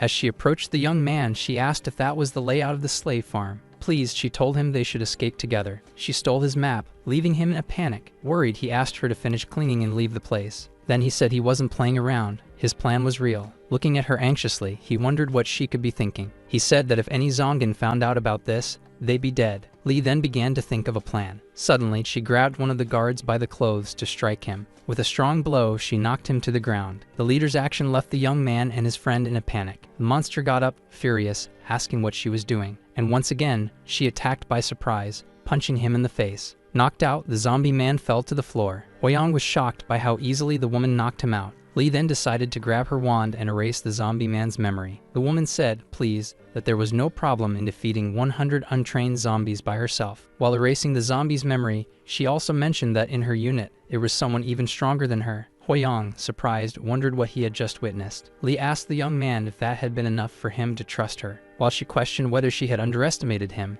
he said he was convinced. He explained that he knew nothing about her, but he had also planned to escape. Lee was pleased to hear that he thought his life would end either way, so why not try escaping? Lee quickly added that her plan was to get everyone out of that place. Concerned, he said it was too many people. They should at least get a few out as soon as possible. But she disagreed and said there was no point in doing it if they weren't going to save everyone. Lee knew she couldn't demand too much, but asked him to trust her instructions. The young man thought that, given how easily she had defeated the villain, she probably wasn't speaking nonsense, but he still wasn't sure if he could trust her. She asked what the escape route would be and was surprised when he replied that they could only flee through the main entrance. He added that the zombie guard security was extremely loose, so the escape route wouldn't be a problem. Lee said humans were terrified of the ZOMGANs and doubted whether everyone would even try to escape. Jizin was listening closely to the two discussing why humans were so resistant. It was because of an executive named Rishul. She then asked who he was, if he was married, and where she could find him. She said humans could defeat the zombie men, but they needed to be shown that it was possible. In other words,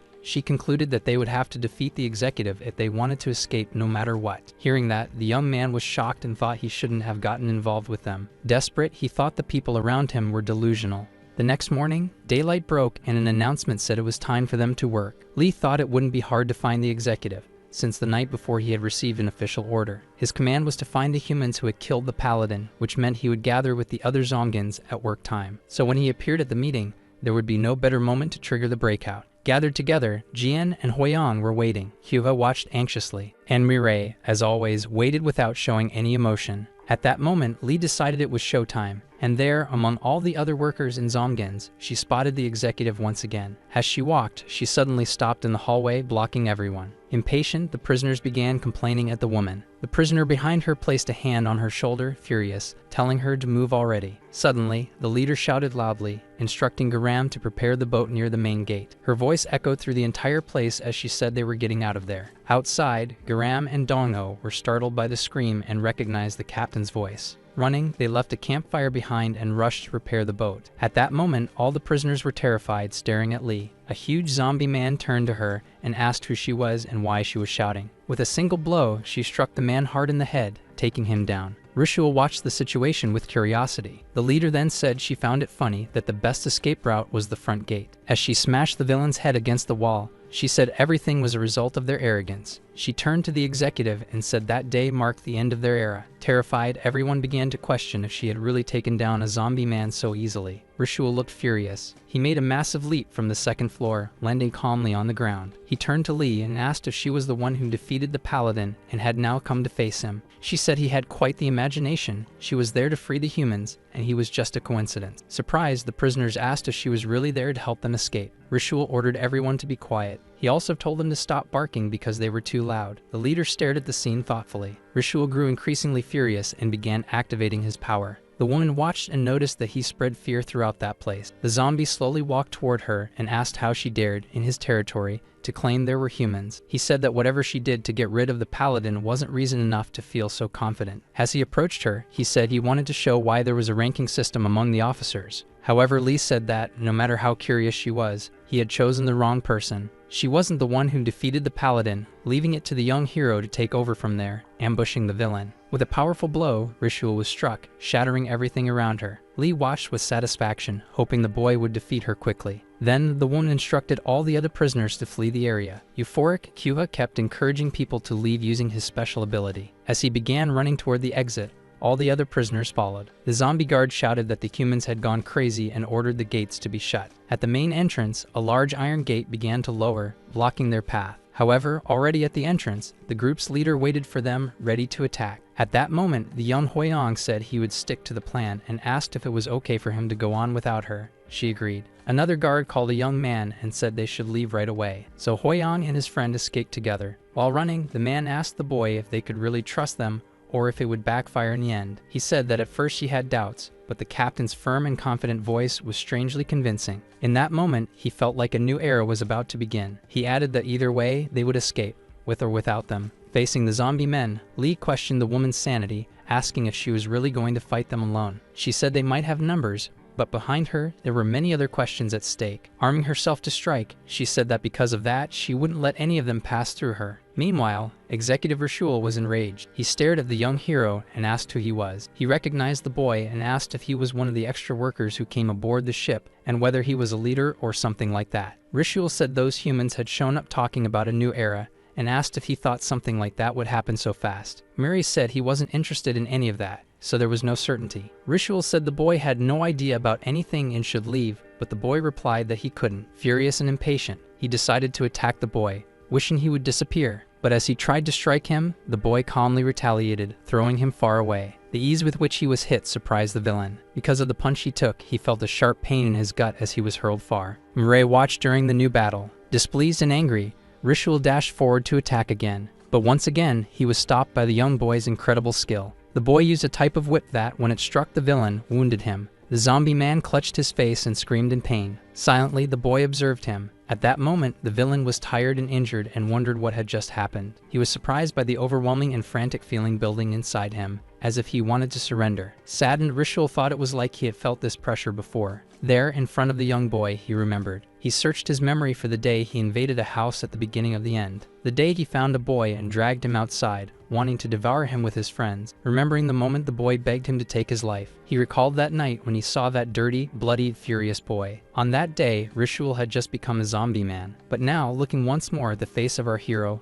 he questioned whether they had met before. And when he realized who he was dealing with, he was stunned and in disbelief. Euphoric, laughing loudly, he was thrilled and said that he had finally found his mentor. The executive's reaction was unexpected, leaving the young boy confused. Rishul recalled that lazy was the perfect word to describe how he had felt for a long time. The day the ZOMGANs first felt fear and realized they would have to become stronger to survive. From then on, he did everything he could to become stronger and survive. He grew stronger and stronger until he became an executive. But at some point, he realized he had become too powerful. Bored, crushing an insect on his desk, he noticed there was nothing that could entertain him anymore. So he tried to amuse himself with luxury brands and designer goods, but nothing was enough. But in that moment, Ray had appeared before him once again. He looked at the boy and remembered that he had shown him what true fear was, inspiring him to grow stronger. Excited, he asked the boy to give him again the feeling of being a cornered animal. After witnessing the villain's excitement, the boy struck him in the face. Knocked out, Rishul was sent flying. With the force of the blow, when he hit the ground, he caused a massive explosion. Pleased, the villain ran back toward the boy, saying how incredible he thought it all was. Suddenly,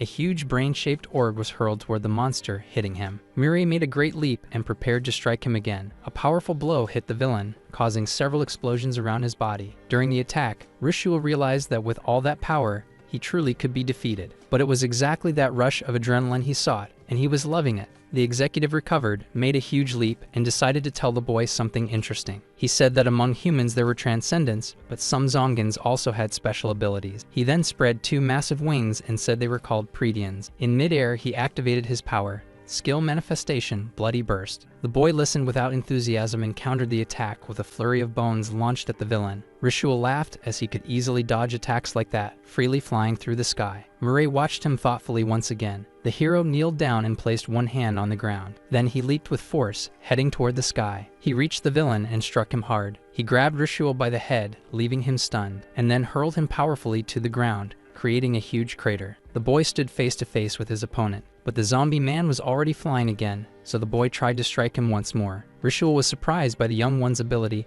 as he could also fly and keep up with him. While they fought, he admitted that the boy was much better and more skilled than he had expected. And while he was still having fun, he was struck by the boy again, being slammed into the ground once more. Lee was watching the battle closely and was shocked to see the boy flying. She noticed the boy emitting red liquid from the soles of his feet, seemingly flying and becoming even more powerful. June was surprised to see the leader and concerned, asked if she had already defeated everyone. She replied that although there had been many, none of them had combat abilities, and so she ordered the young woman to take everyone to the boat while Mirai fought. Hyuha then ran, guiding the prisoners who followed him, and when they reached the gate, they noticed ZOMGANs waiting to fight them, so June prepared to face them. She activated her special ability, Knowledge Transfer, holding in her hands a taekwondo manual. June and Dongho met their leader and apologized for being late, but informed her that the boat was ready. Lee was pleased, but her companion was terrified watching June fight. As they fled, the old prisoner said he couldn't see Heian anymore. The woman, surprised, asked about it, and he said she had been with them, but must have gotten lost. Jizin ran back, determined to find her. Meanwhile, Rishul continued showing off his abilities. While fighting Mirai, he struck and tore off one of his arms. Mirai looked emotionlessly at his new wound, and from that hole, he launched another attack, a sequence of bones striking the villain. Thus, the zombie man screamed while being attacked by the hero. Quickly, the boy struck him with a strong punch, sending him flying. But when he hit the ground, it caused an explosion that startled Jizin, who was running nearby. Suddenly, she spotted Mirai in the middle of the battle. When he noticed the woman's presence, he asked her to leave the area. He added that it was too dangerous for her there, and she should go. Rishul was down, covered in debris from the destruction. Mirai soon noticed something coming her way, almost hitting her. The villain asked how she would explain that look of weakness. Jizin quickly realized that she was the real target. Frightened, the woman froze. In front of her, she looked at Mirai. At that moment, the boy noticed his friend's desperation. He quickly extended his hand, stopping the attack from hitting her, saving her. Rishul watched from afar in disbelief as the woman asked if the boy was okay. The hero looked at his injured hand. The villain asked his teacher, Mirai, what that had been, what that wound was to him, while the boy held him to strike. The girl then hit him, sending him flying. Jizin watched the battle from the ground, but she was soon surprised as her young friend Heian came running and calling for her. She, along with their old bald and violent cellmate, said that the man hadn't been evacuated yet. Jizin looked at the man and couldn't understand what kind of special treatment that was, as he wore clothes that made him look ridiculous. Meanwhile, the battle with Executive Rishul was still ongoing, and soon he suspected that the boy was now fighting much harder than before. The young hero struck him hard in the face, and then, a powerful blow to his stomach sent him flying. And so he watched the villain fall from the sky once again. Then he unleashed a series of punches, landing more hits. At that point in the battle, heavily wounded, the villain screamed in pain. But he still hadn't been defeated and kept fighting the young hero. And then he was struck once more with a powerful punch. The villain was hit in the face again. Murray then triggered several small explosions around the zombie man's body, and now he used one of his special abilities. He brutally struck the already injured villain, tearing some of his limbs apart. He grabbed the villain by the neck, making him scream. The young boy held Rishul under his control for a few moments. The zombie man, nearly defeated, screamed in desperation. His legs had already been ripped from his body, and the young hero stared at him before delivering the final blow. Rishul groaned in pain once more. Murray released the injured villain, throwing him toward the ground. As he watched him fall, he admitted, for the first time, that he actually wanted to win that fight. Rishul hit the ground, making a loud noise and destroying the floor of the area. Wounded, the villain watched the hero standing still. Murray held a bone like a weapon, ready to strike him again. Thrilled by all the adrenaline and fun, the zombie man laughed maniacally. Satisfied, Rishul said it had been an honor to fight him one last time, and that thanks to the boy, he had reached that point. Thus, only that boy had the right to defeat him, and he begged the boy to take his life quickly. But he was caught off guard when Murray said he wouldn't defeat him. From afar, he heard his leader Lee's voice, informing him that all the people had already escaped and telling him to join them. There, during the battle, the young boy said the order was to beat the villain until he was nearly defeated and knock him out. And now, there the villain was, injured and motionless on the ground. Lee wondered if the villain was still alive, and if he had only been knocked out. Her young companion warned that the barrier had been deactivated and everyone could now escape. She told Kyuha that he should help the people and they would deal with the remaining Bis men. At that time of day, on the human slave farm, evening was approaching. The young man helped the other prisoners gather their belongings. They were happy to realize they had truly managed to escape. Through the ruined streets, the young hero walked with the villain tied up, dragging him along. He handed the villain over to his leader, who was impressed that the boy had managed to handle him so easily. She asked the boy to wait a moment for now, so Murray waited for further orders. As Jizin passed by the boy, she decided to talk briefly. She thanked him for saving her life earlier. The young boy listened silently. At that moment, he remembered when she had told him it was time to let go of his mother and his heart. He thought for a moment before saying something to the woman. He reminded her that she had asked him to let go, but then he asked what the purpose of his life would be now. Surprised by the boy's question, she watched him, and she said that was something he would have to figure out on his own. She confessed that no one really knew the purpose of their lives since the ZOMGANs took control. She also said that some of them were still looking for family members who might already be dead, but they still tried to survive. She said others hoped that tomorrow would be a better day. Like the boy, everyone stayed alive because they were looking for something that gave them hope. In other words, that's what he should look for too, something that gave him hope. Nearby, their teammates listened closely. Lee quickly concluded that this was why the boy had given up on his life, though she didn't completely understand it. Kyuva added that Murray seemed to be searching for something,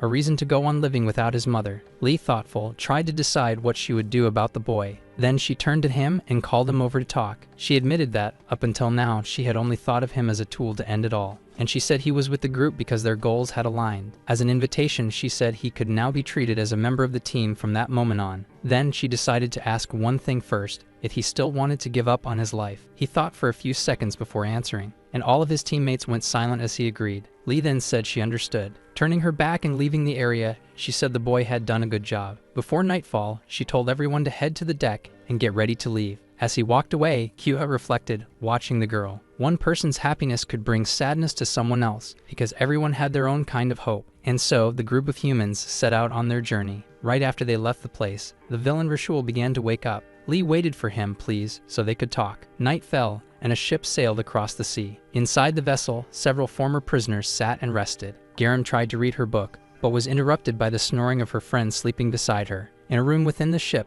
the villain was being interrogated. He was asked to tell them everything he knew. At that moment, he understood why his life had been spared. They wanted to extract useful information from him, but he regretted it as he wouldn't help them. He looked at the young hero and said he had nothing to gain from giving information, so they wouldn't reach any agreement. Lee said he didn't realize his position, as this wasn't a negotiation. Kyuva entered the scene and used his special ability, True Manipulation, commanding him to start laughing. Hearing it, the villain showed a cute smile under the effect of the spell. Lee said that even if he didn't talk, there would be other ways for them to get information out of him. Still smiling cutely, he said he understood and asked them to stop. The group's scientist let out a burst of laughter, but quickly composed herself, thinking she had to preserve her dignity as a genius and a scientist. The leader was surprised to hear the villain say he would have talked anyway, regardless of the skill. As soon as the true hypnosis was lifted, he showed an angry face. He said he hadn't stayed silent because of the executives, but because he was pursuing something else. He explained he had nothing left to gain by being loyal to the ZOMGANs. He admitted he would gain much more from Leader Lee, and he added that there was something much more exciting. He stared at Mireille,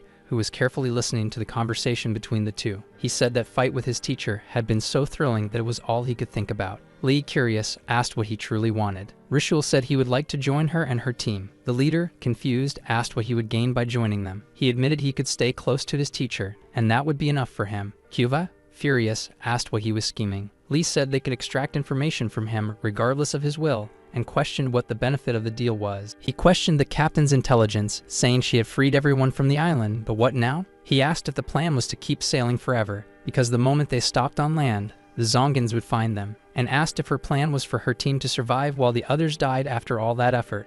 They was surprised by the villain's reasoning and intelligence. He said there was another island nearby, and that everyone could hide and stay safe there. He teased, saying she wouldn't be able to discover things she didn't know just by asking, only if he told her. Hyuha listened angrily, and said that regardless of whether he was telling the truth, he didn't approve of it. As he insisted they couldn't work with him, he was shocked to see his captain accepting the deal. She said the zombie would not be allowed to eat human flesh, and that she would always keep an eye on him. She added that the conversation would resume once they arrived at this new island. While Kyuha was confused, he admitted that unfortunately, all of it was true, and it was the best option they had. He reassured him, saying Mireille could handle him at any time, and he wouldn't be able to do anything in his current state. Kyuha reflected, questioning how they could work with a ZOMGAN. As the captain left the room, he recalled that she had never made a wrong decision, but still had his doubts. The scientist turned to Ritual and asked how he had created that barrier on Auric Island, and he said she would understand when they reached the new island he mentioned. However, at their destination, the ship found only a single palm tree and a small piece of land. Confused, the team concluded that the monster couldn't be trusted. After all, he was a ZOMGAN and an executive on top of that. Kyuva reflected once more,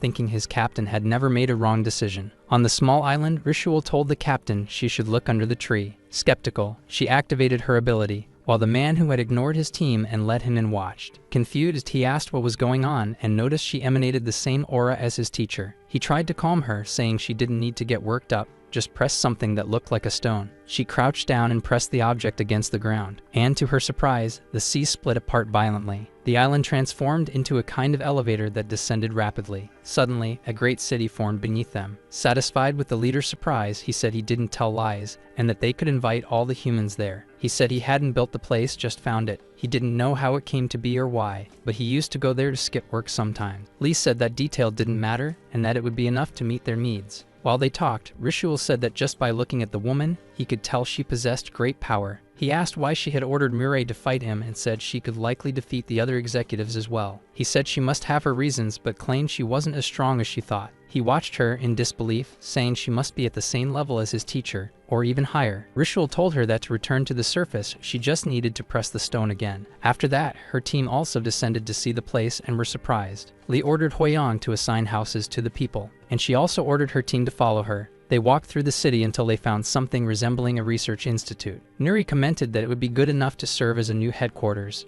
Garam, surprised, asked how she had gotten there, but the commander chose not to comment. Lee was pleased to see that Biri had already arrived. However, the commander was furious about the way she had been dragged to the place. After calming down, Nuri was pleased to know that Lee had completed the mission and that Jiun was safe. Upon hearing Nuri, Jiun became emotional knowing the commander had been worried about her. Nuri was glad to have her weapons specialist back. Lee said Mireille had done a good job, asking what the boy had done with her boat. He said he had thrown it somewhere, and his friends were shocked since it wasn't just a toy. In front of the new headquarters, the leader suggested they take a break. Jun walked through the lab happy and emotional. Meanwhile, Garam had fun with Dongho. Lee spoke with Nuri about the new plans, and Kyuha tried to get closer to Mireille once more. While everyone was gathered, Nuri thanked them all for completing the mission, and said that place would now be their new base of operations, named the Department of Destruction, and that Research Institute would naturally become their new headquarters. She emphasized they would have enough time to explore the location better later. But at that moment, the priority was to inform them of their new future plans. The commander turned to Ritual and asked if he knew the location of the Crimson Gang's book, but he denied it. So she concluded that for now, they could only use the information they had to destroy the Supreme Guardians of the Crimson Gang. Those being number 5, Yeru, 4, Nate Visi, 3, Arlo, 2, Spadus, and 1, Turate. Thus, the hunt for the executives would begin at that moment. She also concluded that the first targets would be number 5 and number 4. On the map, she said that Changwon, the city they occupied, had penetrable defenses and many military supplies. Therefore, it wouldn't be an easy mission, but if successful, they would gain an excellent outpost, with the priority being to take the city. That way, their unit would grow stronger and no longer depend on Mirai. She highlighted that if they were left behind, they would someday need to be able to protect the human race on their own. Lee quickly thought it would be possible if she could find a way to defeat him. The scientist asked the commander what the consequences of the mission would be if it succeeded. She added by asking whether the ZOMGANs wouldn't retaliate once they found out they had taken the city of Changwon. Nuri explained that they shouldn't worry, since Changwon had an omnidirectional defensive map and a laser cannon. Besides that, it had an impenetrable defense due to high protective walls, making it not easily invaded. Ritual added more information about the city. He said it was built as an absolute defense zone, not easily subdued. Surprised by the information, Garam asked how they would invade it. Nuri admitted she was still thinking about how they would do it, and as she observed Mirai, she thought maybe they didn't need to worry too much about it. Nuri emphasized that many twists could happen, but if successful, it would be the team's greatest achievement. Thus, by eliminating the executives and taking the city, they would expand their territory. And with the goal of rebuilding the human city, no one would need to live in fear of the ZOMGANs anymore. But suddenly, Kyuha appeared, doubting Ritual's information. He questioned whether the zombie was lying and suggested the ZOMGANs might have set a trap. Kyuha couldn't understand why the leader trusted him so easily and doubted his kindness for wanting to be near Mirai. The ZOMGAN asked if one of them couldn't betray their own species, and said Kyuha was underestimating the respect he had for Mirai. But Ritual reflected for a moment, and then concluded that he wouldn't want to be by the hero's side. In truth, he wanted to fight him again, and that's why he was there. He wondered how he would fight with his body in that condition. Lee tried to reassure her friend, saying they would investigate the location first, and if needed, they would change the plan. Lee didn't ask them to trust him, but to consider the most rational option they had. Not fully convinced, Kyuha agreed, not having much of a choice. Nuri said the operation would begin in a few months, but before that, she had a favor to ask. Her wish was for them to recruit more people from the group rescued from Auric Island. And with that, the meeting of the day came to an end. Lee called Mirai for a moment so they could talk. Meanwhile, Garam was leaving the room, talking with Dongho. Ritual remained restrained and silent in a corner visible to everyone. Jun was entertained, learning more about the lab and the computers in the place. Shocked, she questioned the underwater facilities and how that institute had so much information. Analyzing the place, she believed the barrier on Auric Island must have used the same technology. She reflected on how they could have developed such advanced technology hundreds of years ago. She began to question who these people were and why they had created such technology. Soon, Jun was interrupted by Lee and Mirai. The leader asked if the scientist remembered the knife she had created and explained that it had been able to wound Mirai. She emphasized that she wanted to create a weapon based on that, one capable of ending the young man's life. Disbelieving, Jun asked if she truly wanted a creation designed to harm someone. Lee agreed and said that was the only reason the boy was with them, and handed her the knife. Saddened, Jun preferred to think she wasn't creating a weapon, but fulfilling his wish. Lee agreed, and the boy quietly and attentively listened to the conversation. Convinced, the scientist said she would analyze the knife and do her best.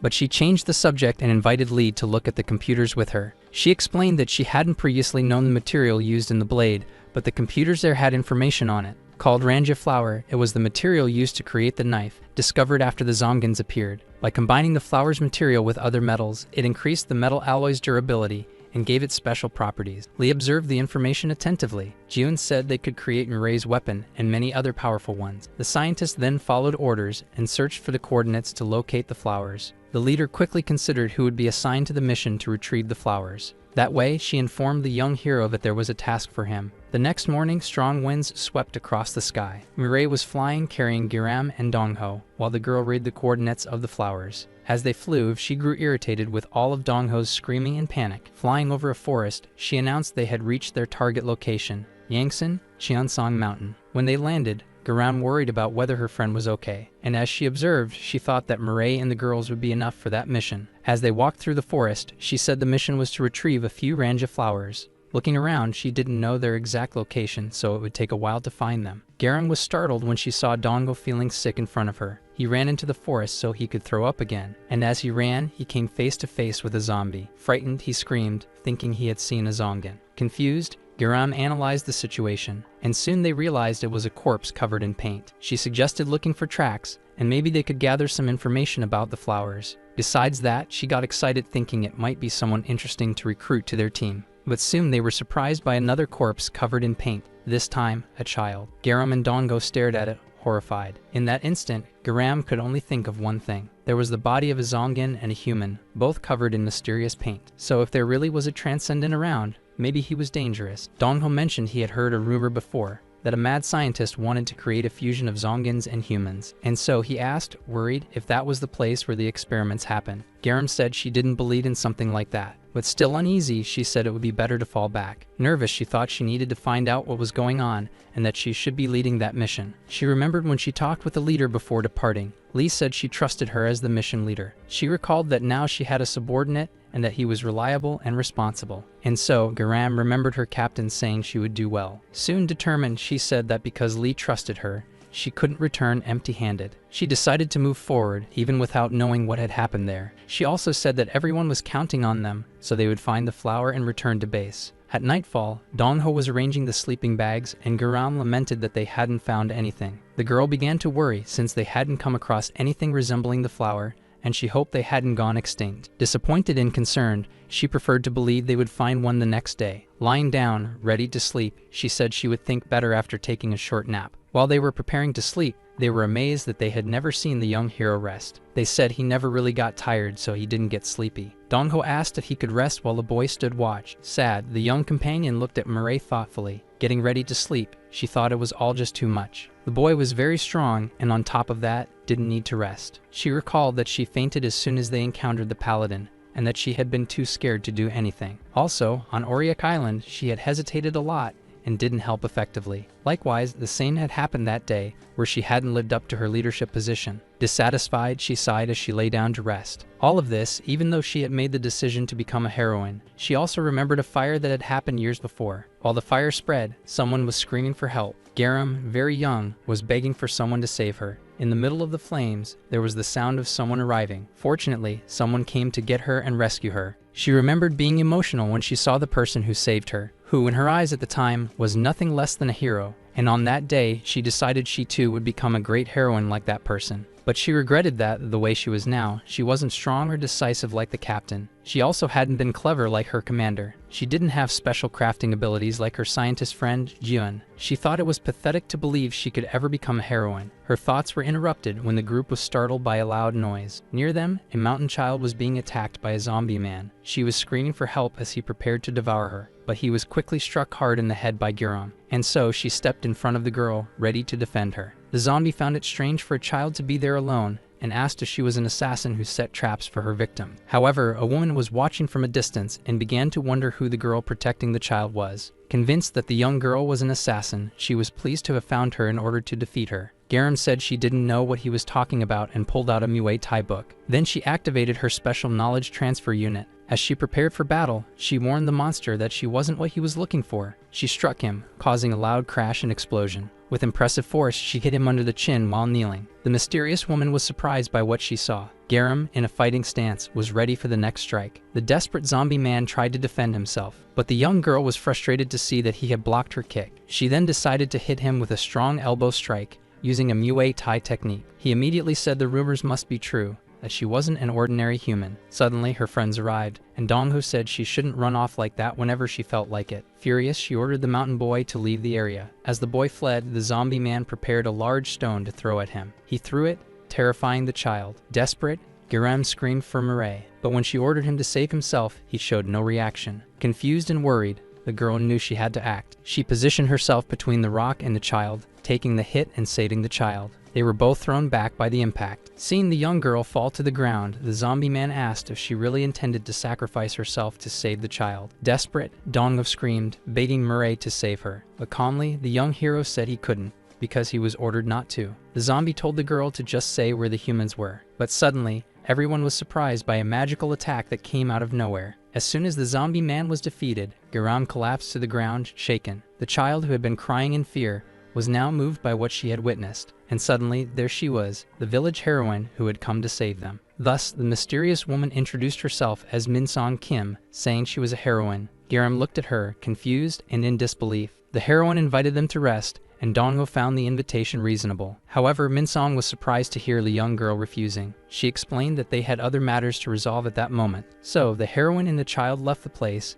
and the young man remembered they should find someone to treat the girl's wounds. When they saw the zombie man's head lying on the ground, stained with paint, Garam found it suspicious, and she asked if it wasn't similar to the corpse she had seen that morning. She concluded that the person was suspicious. Garam turned to Murray and asked what he had meant earlier. When she asked who had told him not to help, he answered, "The woman with the cap, his captain." Unhappy with what she heard, she told the boy that she didn't need his help. Angrily, she thought she could do it alone. Dong-ho watched the uncomfortable scene. Meanwhile, the heroine safely dropped the child off in the village. As soon as they arrived, the child's mother and father were overjoyed and ran desperately to meet her. Kneeling and hugging the child, they thanked the heroine deeply for her help. From afar, Garam spied on the village through binoculars and wondered if those people had fled from the city. Over the radio, she asked Dong-ho if he had seen anything. Far from the city, she and her partner were preparing to spy. Without very clear instructions, the young man was confused about what he should do. Garam then decided to head to the village to gather information up close. Soon within sight, the heroine was walking strangely through the streets. While spying on her, Garam got startled, almost being discovered, and hid again. Worried, the young girl recalled the rumor of someone trying to fuse humans and zombie men. Determined to gather more information, she decided to follow the suspicious heroine. Worried, she concluded that, if that was the scientist they had heard about,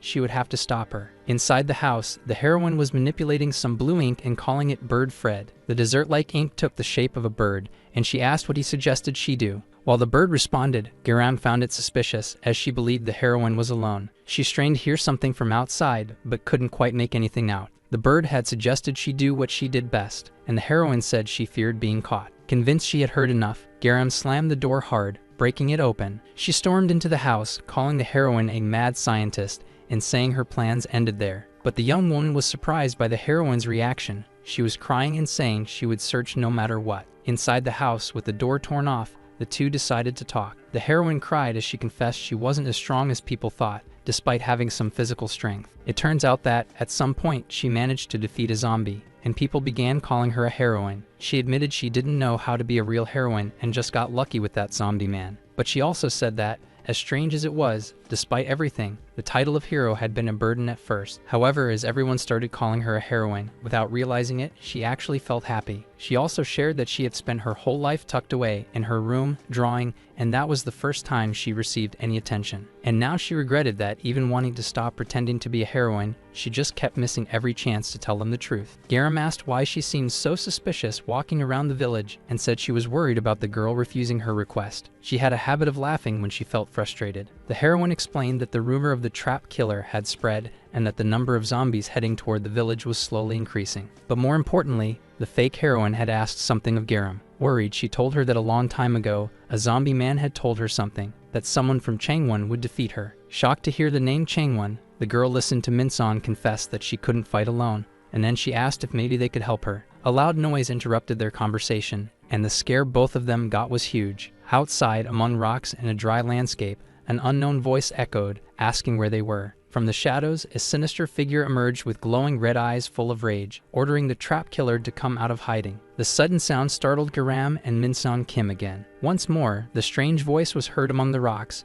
asking where the wanted one was. Another creature with intense red eyes appeared, demanding that the trap killer come out immediately. A group of girls suddenly appeared, and one of them announced that her body had just arrived. With red hair, the girls marched towards several people, who began to scream desperately, saying it was a ZOMGAN and that everyone should run. Inside the house, the girl in the yellow jacket asked if Min-song had heard it, and the heroine jumped out while Garam shouted her name. The girl from the Lethal Force unit yelled, asking where she was going, and Min-song replied that her companion had heard the ZOMGAN appear in the village. Min-song Kim shouted that she had to go, leaving the other girl speechless as she remembered how terrified she had been just moments earlier. Without thinking too much, her partner decided to go with her and shouted for Minson to wait, but ended up losing sight of her in the dark and wondered where she could have gone. Meanwhile, Dong-ho called the protagonist Sunbae and asked him to say something, then quickly told him to go there while Mireille asked where. The boy grabbed the radio, which emitted a strange noise, and he shouted in desperation, wanting to know where he was and where he should go. In the village, panic took over the crowd fleeing from the red-haired girls as someone screamed for everyone to run quickly. Using a technique called Meteor Sword,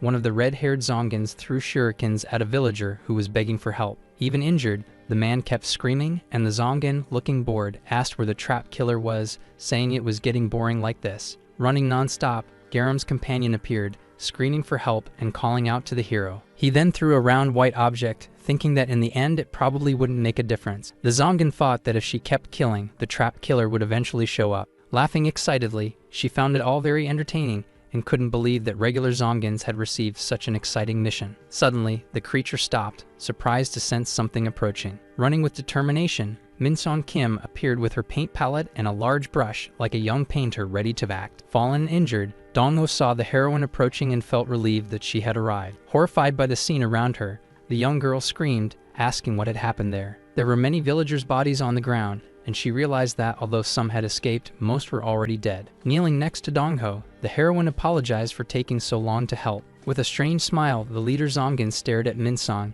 and asked if it was really her. Curious, the creature wanted to know why Minson took so long, saying she had nearly killed everyone. Sweating and full of rage, the girl shouted, demanding to know how the ZOMGAN had the nerve to kill the villagers. Raising her brush like a wand, Minson announced open palette and activated all the traps. Then she launched an attack called Rainbow, firmly declaring that she herself had set all the traps there. The leader ZOMGAN screamed furiously in her direction and promised that the young painter would pay for that. Stomping the ground, the creature interrupted Minson, asking what was going through her head to act so recklessly. Regarding the young painter, the red-haired girl confirmed that she was the so-called trap killer. Completely shaken, Minson Kim wondered how that thing had managed to get there. A massive, colorful explosion spread out, and she thought, devastated, that all the traps she had spent months planting had disappeared. Lying on the ground, the girl simply concluded that now was the time to act. Leaping with excitement, the ZOMGAN looked ready to have fun and wondered when everything had started to go so wrong. With deep sadness in her eyes, the young painter whispered an apology to the villagers. Right after, her body seemed to explode,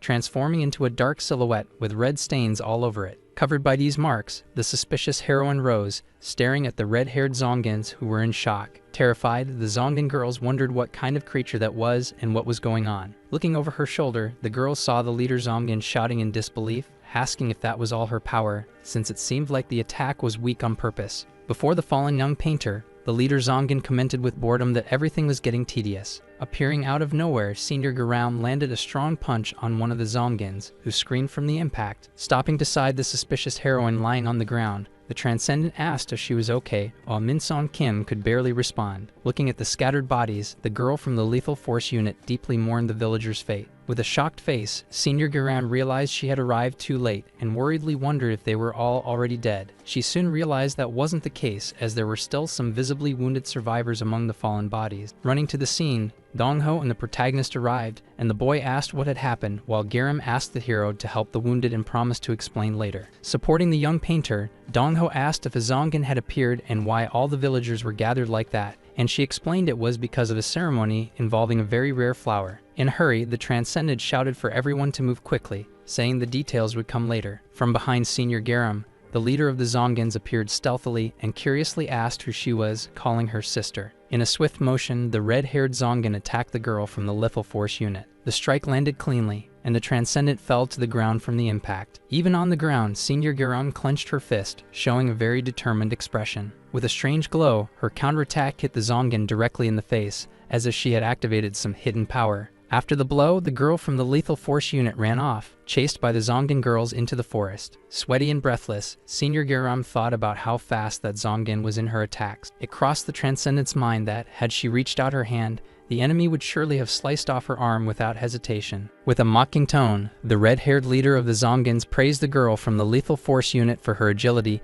and asked if she was the real trap assassin. Seeing no chance of victory in that fight, Senior Garam decided that fleeing was her only option. Shouting firmly, the girl ordered Dong-ho to gather the wounded and run, promising to catch up shortly and the boy nodded without hesitation. A slight smirk at the corner of her mouth showed that the ZOMGAN leader was merely confirming something in her mind. While the suspicious heroine was being helped by Dongho and the protagonist observed everything closely, the boy asked if anyone could still move and told them to grab the wounded and run. Suddenly, with an alarmed expression, Dongho shouted for them to wait. Our hero remained silent, eyes downcast, as if lost in deep thought. Through the forest, Senior Garam ran with all the speed she could muster. In an instant, one of the boys was hit by something resembling a whip, screaming in pain, while another just let out a gasp of shock. With shurikens firmly in hand, the protagonist ordered no one to move, warning that any misstep would be fatal. The red-haired girl struck a bold pose, and the leader introduced herself as Captain Ji-So Che-jae from Squad 3 of Changwon's defense team. With pride, Ji-So Che-jae explained that she and her sisters operated as one single body. Continuing with confidence, the captain declared that their thoughts and movements were the same,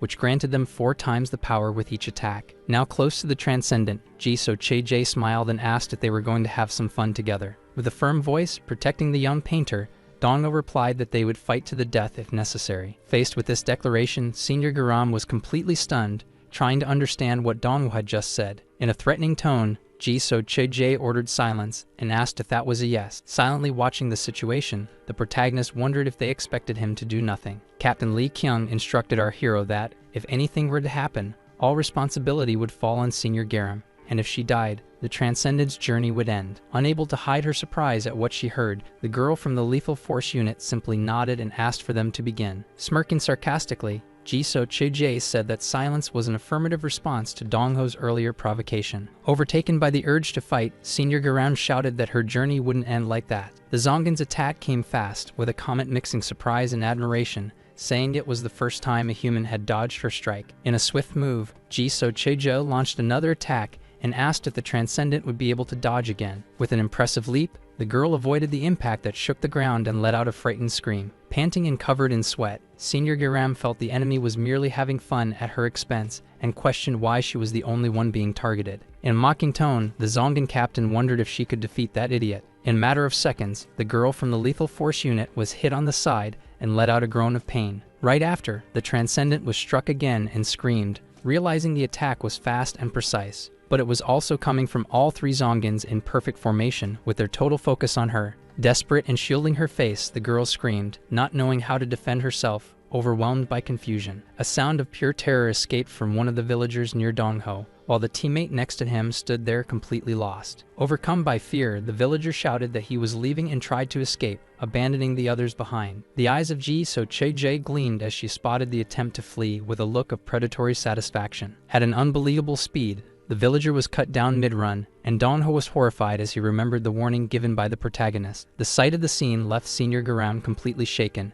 and the ZOMGAN captain remarked with disdain that humans were truly foolish. Thinking quickly, the girl understood that giving up wasn't an option, and that to save the people, she would have to defend herself. The memory of the 3 martial arts manuals reignited her hope, and she decided to use everything she had. With the boxing book in hand, a green aura surrounded Senior Garam, who sought a way to defeat Ji-So Che-jae. With sarcasm in her gaze, the ZOMGAN leader watched and commented on the girl's nervousness, asking if she was finally going to show her true strength. Charging forward decisively after activating the knowledge transfer skill, the Transcendent visibly excited Ji-So Che-jae. Using the boxing technique, the girl from the Lethal Force unit delivered a strong blow to the ZOMGAN leader. With the advantage of close combat, Senior Garam realized this was great, as it reduced the reach of the enemy's sword. Seeing that the opponent couldn't use her weapon, the Transcendent recognized the opportunity to create an opening. The ZOMGAN was hit and responded by telling her to get out of the way because she was getting in the way of her sword. Taking advantage of the opening and breaking the enemy's guard, Senior Garam was already planning her next move. Without hesitation, the Transcendent prepared to land the final blow on her opponent before it was too late. Thinking to herself,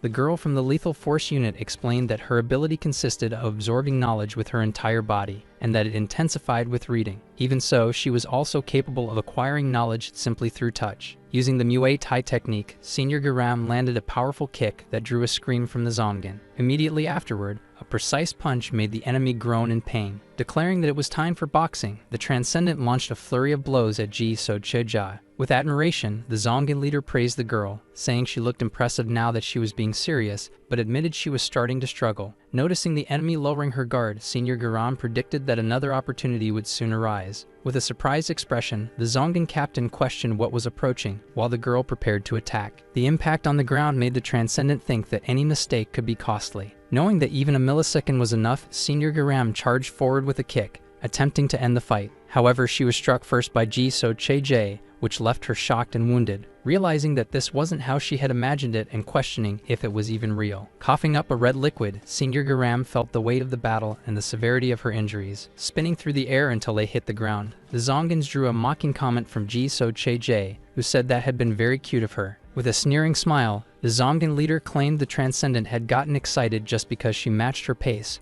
but admitted it was still a good attempt. Lying on the ground and in pain, the girl from the Lethal Force unit seemed almost out of strength to go on. Her trembling, dirty hand revealed the wounds caused by the intense battle. In the girl's eyes, one could see the fear that was taking over her from within. As they approached the seated Senior Garam, Ji So-cheja and her sisters mocked her, and the ZOMGAN leader asked what game they should play next. Gripped by terror, the Transcendent screamed for the enemies to go away immediately. With the relentless advance of the ZOMGANs, the girl from the Lethal Force unit grew desperate, not knowing what to do. Amid the chaos, Senior Garam forced herself to think, remembering her promise to save the humans, and that she had to get up and find a way to win. Although she wanted to say all that out loud, her face showed pure terror, and deep inside she admitted she was very afraid. A pair of sneakers quietly appeared beside the fallen Transcendent, completely changing the atmosphere. Standing before her, the protagonist appeared and asked if she needed help, causing immense surprise. The captain's words came to the hero's mind, reminding him that he should help Senior Garam if the situation became critical. Looking at the boy's back, the girl thought that this should be easy for Mireille. She continued to reflect that the protagonist probably didn't feel intimidated and would do whatever it took to ensure the humans were rescued. Having that thought about her companion, Senior Garam concluded that it was enough for now and that she didn't need to keep fighting the ZOMGAN. A memory suddenly surfaced from when she was a child and a firefighter rescued her from a fire, the moment she decided to become a heroine. That day, while being carried out of the flames, little Garam thought there wasn't much difference between a child and an adult. Back in the present, the Transcendent realized that, just as she was terrified now, the firefighter must have been as well. As she continued reflecting, she understood that being a hero is a risky job, where not always someone comes to save you. While the ZOMGANs watched from afar, the Transcendent concluded that this was how someone is saved, and that she couldn't just stand there. Determination overtook her body, which began to glow with a green aura, enveloping the book as well, and she decided to act no matter the cost. With a scream full of effort, the girl from the Lethal Force unit unleashed an enormous amount of green energy from within. Surprised and excited, Ji So-cheja wondered if this was a new ability, and if she might fall in love with her again. With wide eyes, Dongo shouted Senior Garam's name, shocked by such a powerful display. Channeling the energy, the Transcendent thought that this idea had crossed her mind before. She remembered her ability to absorb knowledge and visualize the 3 martial arts manuals. A new possibility emerged in her thoughts. What would happen if she tried to absorb something beyond logic, like the book called Mountain Crushing Palm? As the green energy grew stronger, the question surfaced in her mind. What if she tried it anyway? With her body bent and power concentrating, the girl from the Lethal Force unit prepared to unleash a devastating attack. Upon noticing the activation of the transfer knowledge ability, the captain wore an expectant expression. A massive explosion of green energy erupted from Senior Garam in the direction of the ZOMGANs. Using all the strength she had, the Transcendent executed the technique called Mountain Crushing Palm. The 3 ZOMGANs were hit head-on and screamed in pain from the devastating impact. Ji So-cheja's expression showed intense agony as she was struck by the force of the new ability. With the violence of the blow, the red-haired girls were thrown far away. The leader of the ZOMGANs, watching the explosion from a distance, was completely stunned. Unable to hide her shock, Ji So-cheja wondered what that had been and thought she would have died if it had hit her directly. Now surrounded by a powerful green aura, Senior Garam questioned where the enemy had suddenly drawn so much power from and realized she had to leave before things got worse. Feeling pain all over her body, Senior Garam was aware of the toll the battle was taking on her. She thought her body felt like it was about to explode and knew that this ability could only last another 1 or 2 minutes. Facing the ZOMGANs, the Transcendent was aware she needed to end it quickly. With a playful air, Ji So-cheja praised her effort and said she was going home. As she turned away, she stated that, just for that day,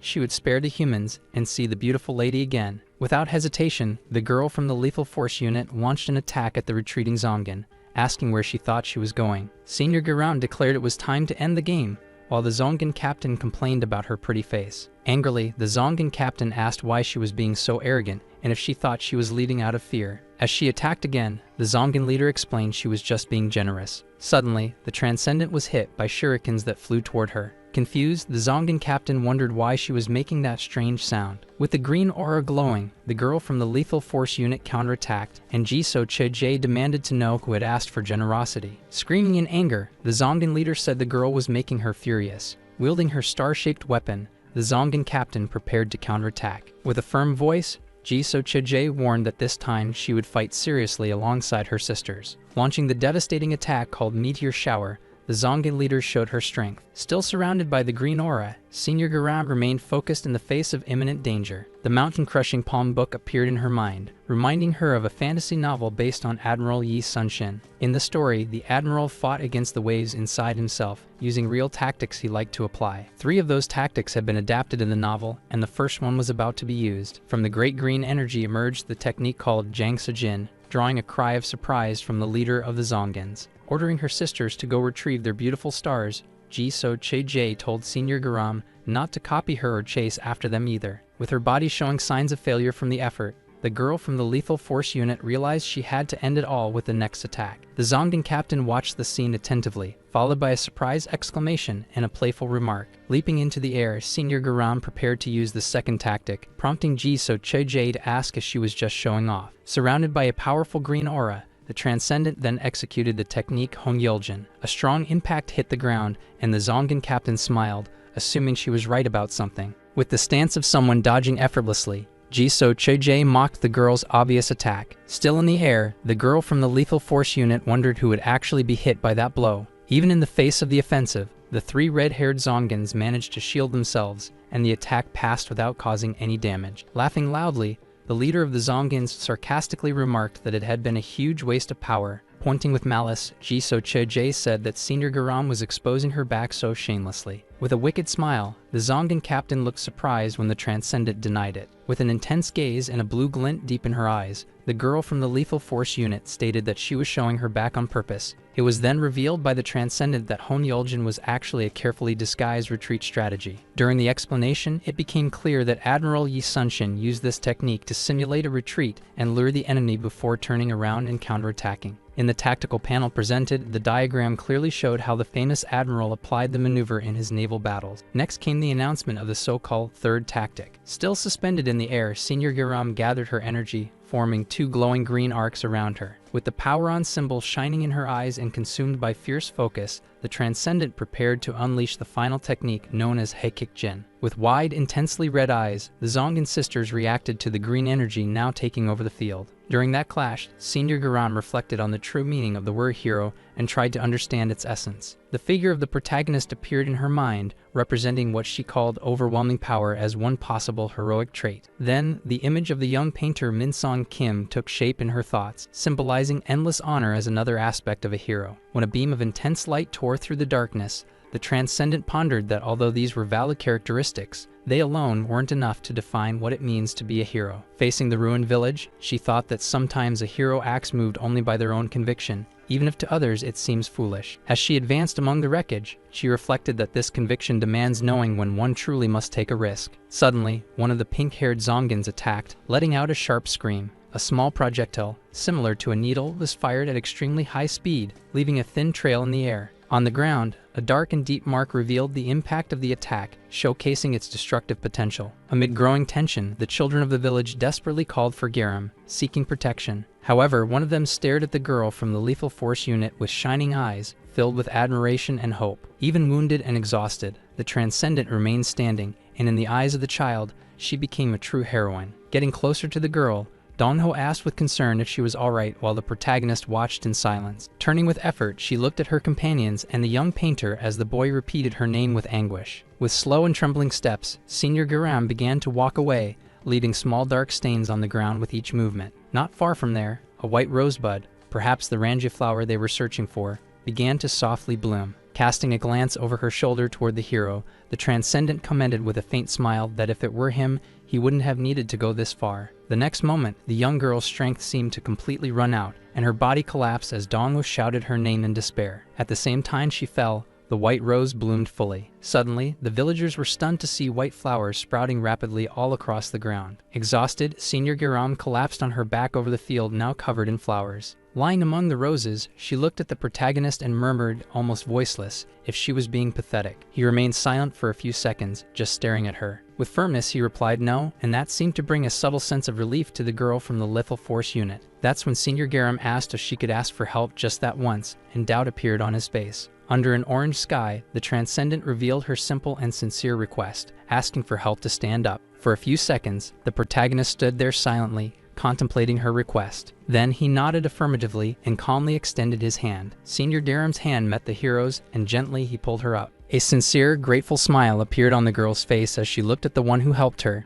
Among the blooming bushes, a fully open white rose seemed to symbolize a new beginning. Still holding her hand, the protagonist shared that quiet moment of companionship with her. With the smile lingering, Senior Garam thanked him from the heart for the help. As they walked together among the flowers, she asked if they could go slowly because she felt that this time she might really die, and he simply nodded. The young painter ran up to them and asked anxiously if Senior Garam was okay, noting that she looked even better than expected. Coughing up a dark liquid and with a pained expression, Min-Son Kim asked the girl to rest, but heard in return that she was the one who needed rest. Holding the girl from the Lethal Force unit by the shoulders, the suspicious heroine admitted that she couldn't even imagine what would have happened without everyone there, and Garam told her to get herself treated. From a short distance, Dong-ho watched silently while the young painter tearfully thanked them for being saved, and the Transcendent insisted she step back. Lost in his thoughts, Dong-ho wondered why he felt so useless compared to the help Garam had given everyone. The protagonist turned to Min-Son Kim and asked if that was really the flower they had been searching for, while the surroundings lit up with a glow. Seeing the vast field of radiant white flowers inside the cave,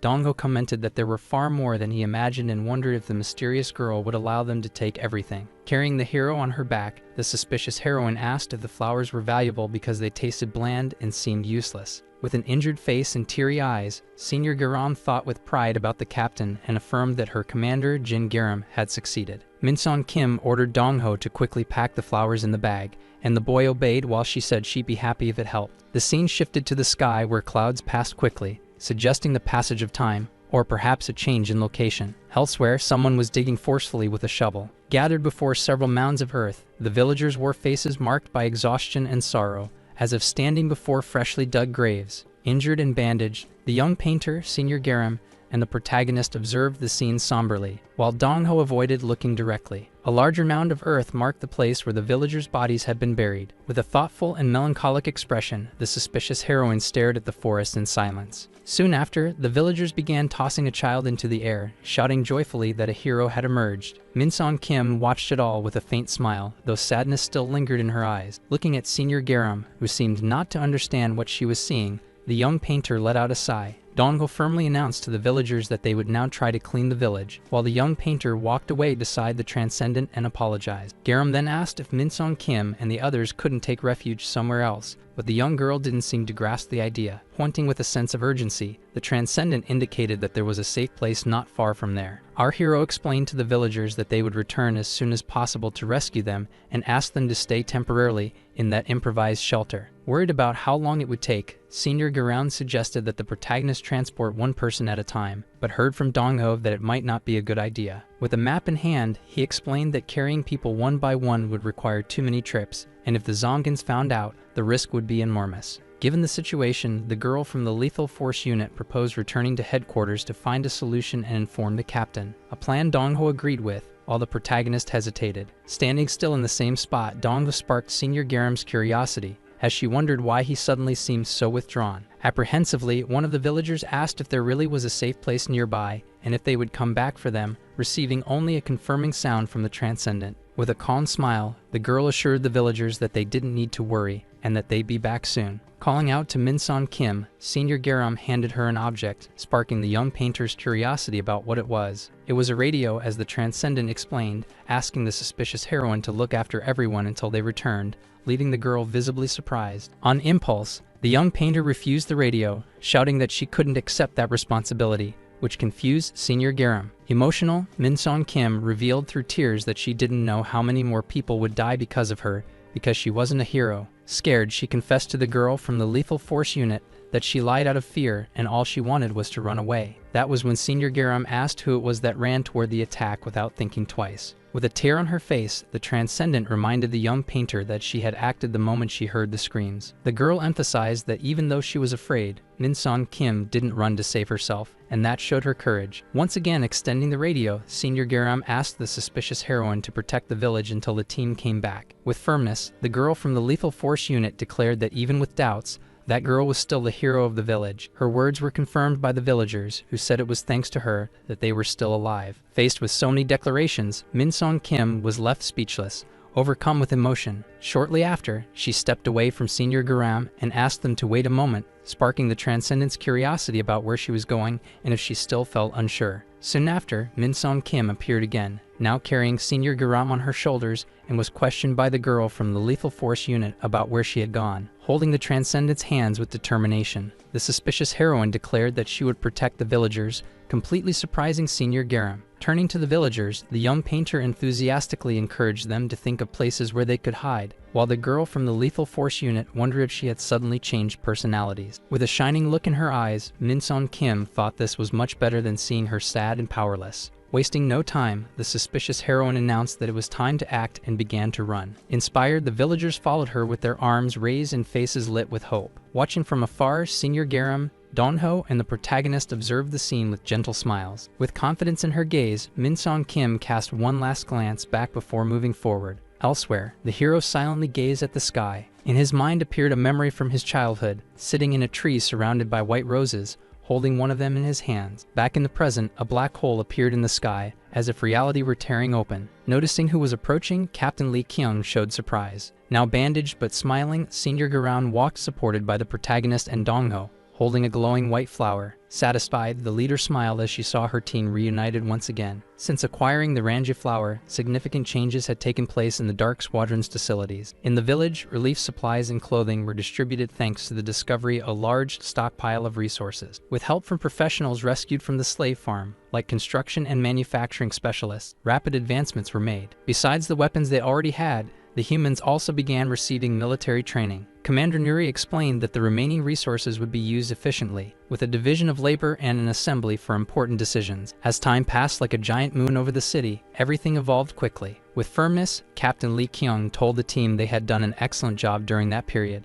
With confidence, she declared that all their efforts over the past months would not be in vain. Her determined gaze met the focused faces of the troops. Standing beside Dongho and Kyuha, she made an important announcement. Everyone listened attentively to her words. That was when she revealed that in 7 days, they would invade Changwon. The sky opened and blue and white clouds floated above, accompanied by a silence full of anticipation. Meanwhile, on a rocky island in the ocean, a stranded boat indicated the place known as Oryokdo Island. A ZOMGAN wearing a hat and carrying a sword on his back, who had come there to capture a slave, noticed that the island was disappearing. Confused, he let out a sigh and wondered what had happened in that place. Repeating to himself that he came in search of a slave, he now watched Oryokdo Island vanish before his eyes. Once again, the ZOMGAN sighed, unable to understand what had just happened. A small square device with green lights began to emit a sound, reporting that Oryokdo Island had been destroyed, leaving him in shock. The white-haired, strange-eyed female figure known as Nate Fesh, a rank 4, questioned what had happened to Ritual, hearing only a vague "who knows" from the hat-wearing ZOMGAN. While holding a mask and a small floating cue,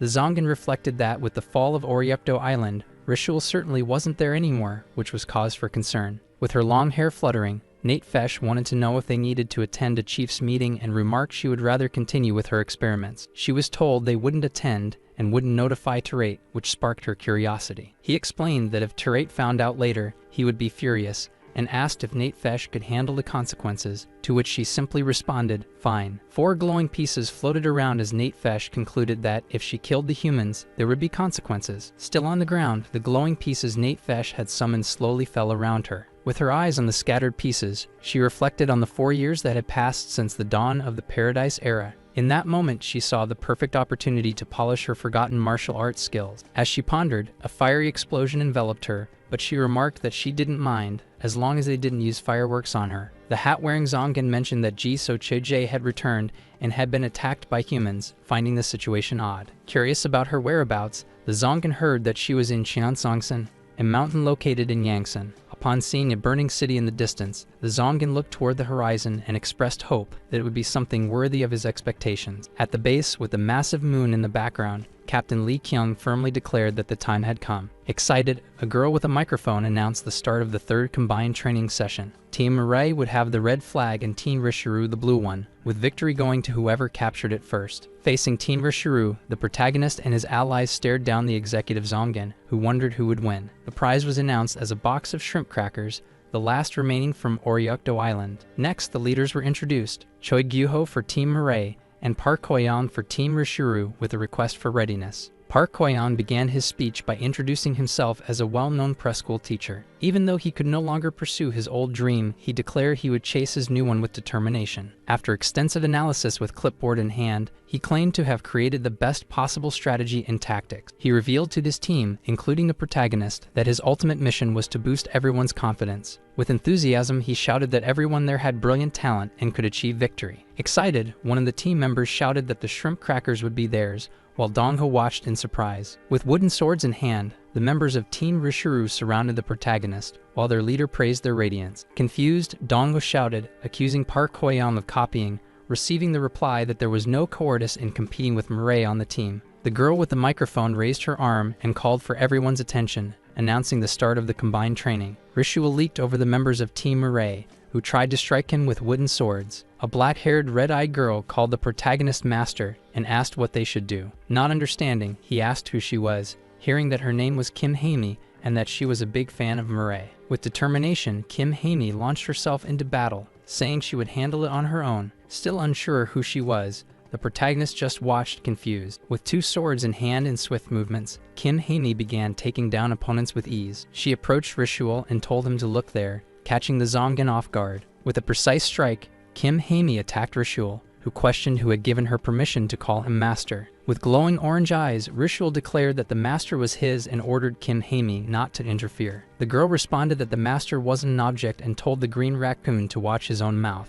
Irritated, the ZOMGAN shouted that the arrogant human bastard meant nothing to him. Covered in a purple aura, Ritual attacked Kim Haemi, saying she still confused him with the former boss Rishiru. After striking Kim Haemi, he asked in surprise about the body she had mentioned. With hearts and bones in the background, Ritual, now different and flushed, said the body had been made especially for him by the master. He went on to say he carried a piece of the master with him, and that a peasant girl like her would never understand that feeling. With a disgusted expression, Kim Haemi simply muttered that all of it was disgusting. From a distance, Captain Lee Kyung observed along with Commander Nuri and the girl with the microphone, asking what was going on. Nuri replied that perhaps, because she had been busy, the captain was unaware of the recent events. The commander asked if she remembered the recently supplied Ranja sword, unaware of its full influence. Nuri explained that after the distribution of the Ranja sword, people's physical abilities had drastically improved. She added that they now surpassed normal humans in power, and the best was yet to come. The best part was that people like Kim Haemi and a red-haired boy, who had awakened as superhumans, were now emerging. With a smile, the commander stated that they would gain a lot of labor for the plan,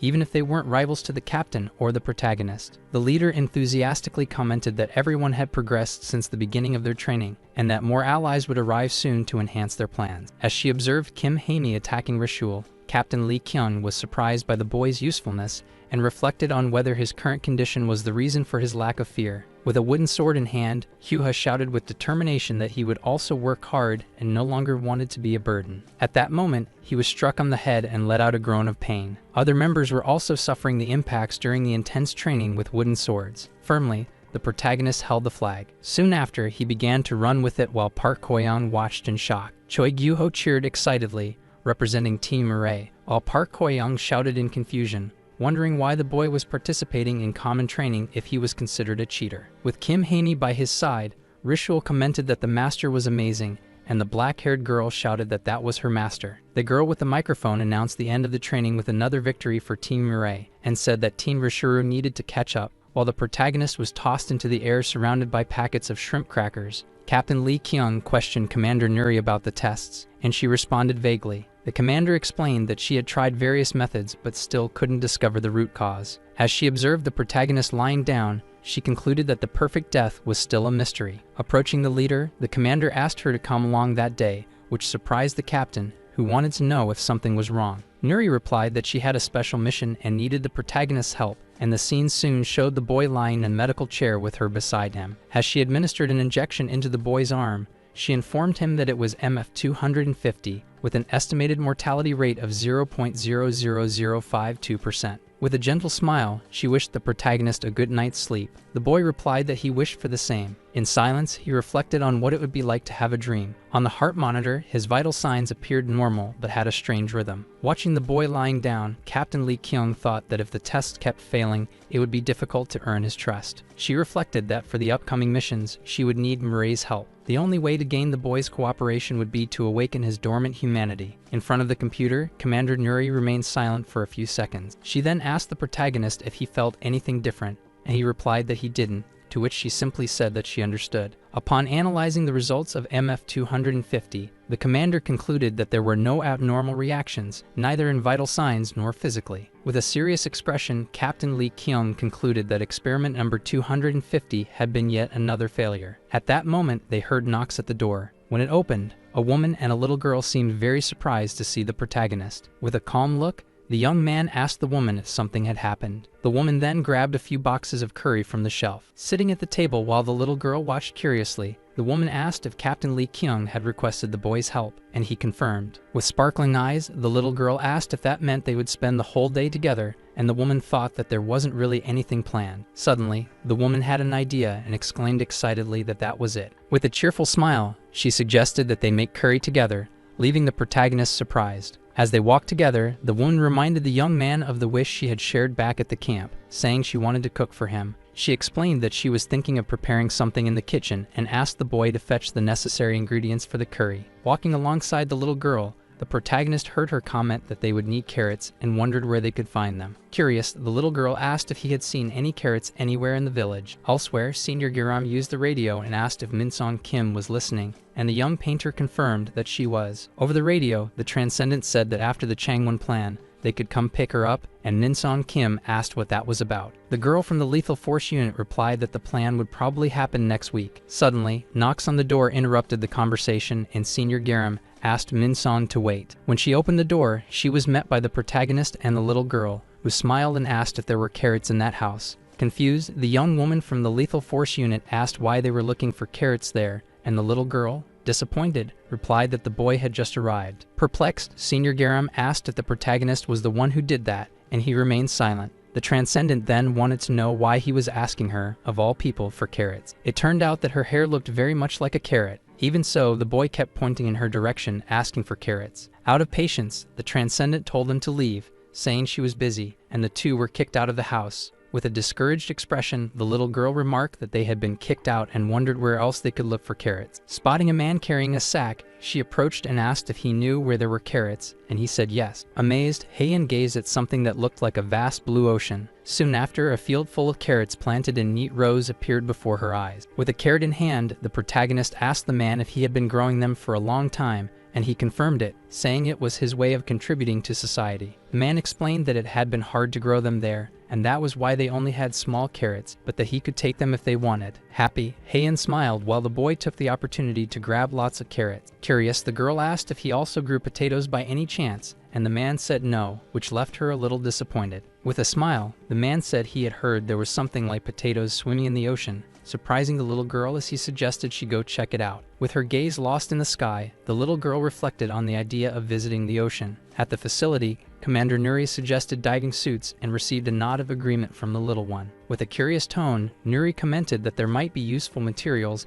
and wanted to know if they had a clear destination on this mission. The explanation came lightly, like a joke, with Heian talking about swimming potatoes and plans to catch them. With a firm step at the door, Choi Gyuho appeared, announcing his return and exchanging greetings with the little ones. During the conversation, Gyuho wanted to know why Nuri was there, but the cheerful answer came from the little girl. At the bottom of the sea, small oxygen bubbles rose to the surface as the adventure began. Already geared up, the three divers glided through the water, while Heian dreamed of memories alongside the hero. Out of nowhere, Dong-ho signaled underwater, drawing attention to something surprising. With amazement in her eyes, Heian pointed at a curious fish that looked like a potato, and Dong-ho speculated it might be a mutant. Full of energy, the little girl suggested capturing it, and our hero agreed with the idea as Dong-ho watched. In an instant, a gigantic creature appeared with enormous teeth, ready to devour the small potato fish. Shock overtook the three of them, who seemed insignificant in the face of the monstrous being. With fear in his voice, Dong Ho shouted that the potato fish had been mercilessly swallowed. Still underwater, Dong Ho pointed at the predator and its signs of old battles. A torn piece of its fin suggested a turbulent past and indicated that the fish was the sovereign of the ocean. More menacing than ever, the monster charged toward the divers, and Dong Ho warned the hero about the attack. Before anything could happen, a new creature emerged before them with astonishing speed. Not quite understanding what he was seeing, our hero froze in place before the presence of the yellow beast. For a long time, that enormous fish believed itself invincible under the water. But in that moment, fear appeared in its eyes at the sight of the new rival. A jet of water exploded from the depths, launching the boy to a nearby cliff. With no other choice, he had jumped with everything he had and now stood tall atop the rock. From up there, the fish could feel the power the boy carried in his gaze. So great was the impact that the monster fainted from sheer emotion and terror. Stunned, Dong Ho could barely believe it as he watched the hero bring down the creature with such ease. With a gleam in her eyes, Heian declared that this was exactly what she expected from him. At the base, a curious woman wanted to know if the children had already returned and if Gyuho had come back as well. With the unusually large size of the fish, attention was drawn from all around, and soon the residents gathered to help carry it while the woman in charge of cooking wondered what was going on with all those people. Because of that, the woman named Jizin had to prepare an immense amount of curry and, overwhelmed, asked for help to get out of the situation. In the end, the dish was served in a rush, and as the narrator said, it seemed to be the worst ever seen. With some hesitation, Gyuho thanked her for the meal while the protagonist and Heian tasted the curry with disgusted expressions. The residents who tried it also felt repulsed, and one even asked if that was really supposed to be curry. Through tears, Jizin wondered if coming here had been a mistake, recalling that she had claimed she could cook and asking what they wanted her to do. Trying to cheer up the protagonist, Gyuho said it wasn't even that bad and quickly remembered that he wasn't used to eating properly. The boy remained silent while a memory of his mother came to his mind. In the memory, his mother said that no matter what happened, he couldn't stop eating and that she would always be watching. The wooden spoon he held brought back the taste of the food she used to make. But in the end, what remained was only destruction. Even after so many years, every time he tried to eat, that scene came back with force. And that brought sadness. Then his hand opened, and so the chocolate bar he was holding ended up falling. Back at the table with his friends, he decided to try the carrot dish. Everyone there was in shock, and Gyuho commented that he had never seen the protagonist eat before,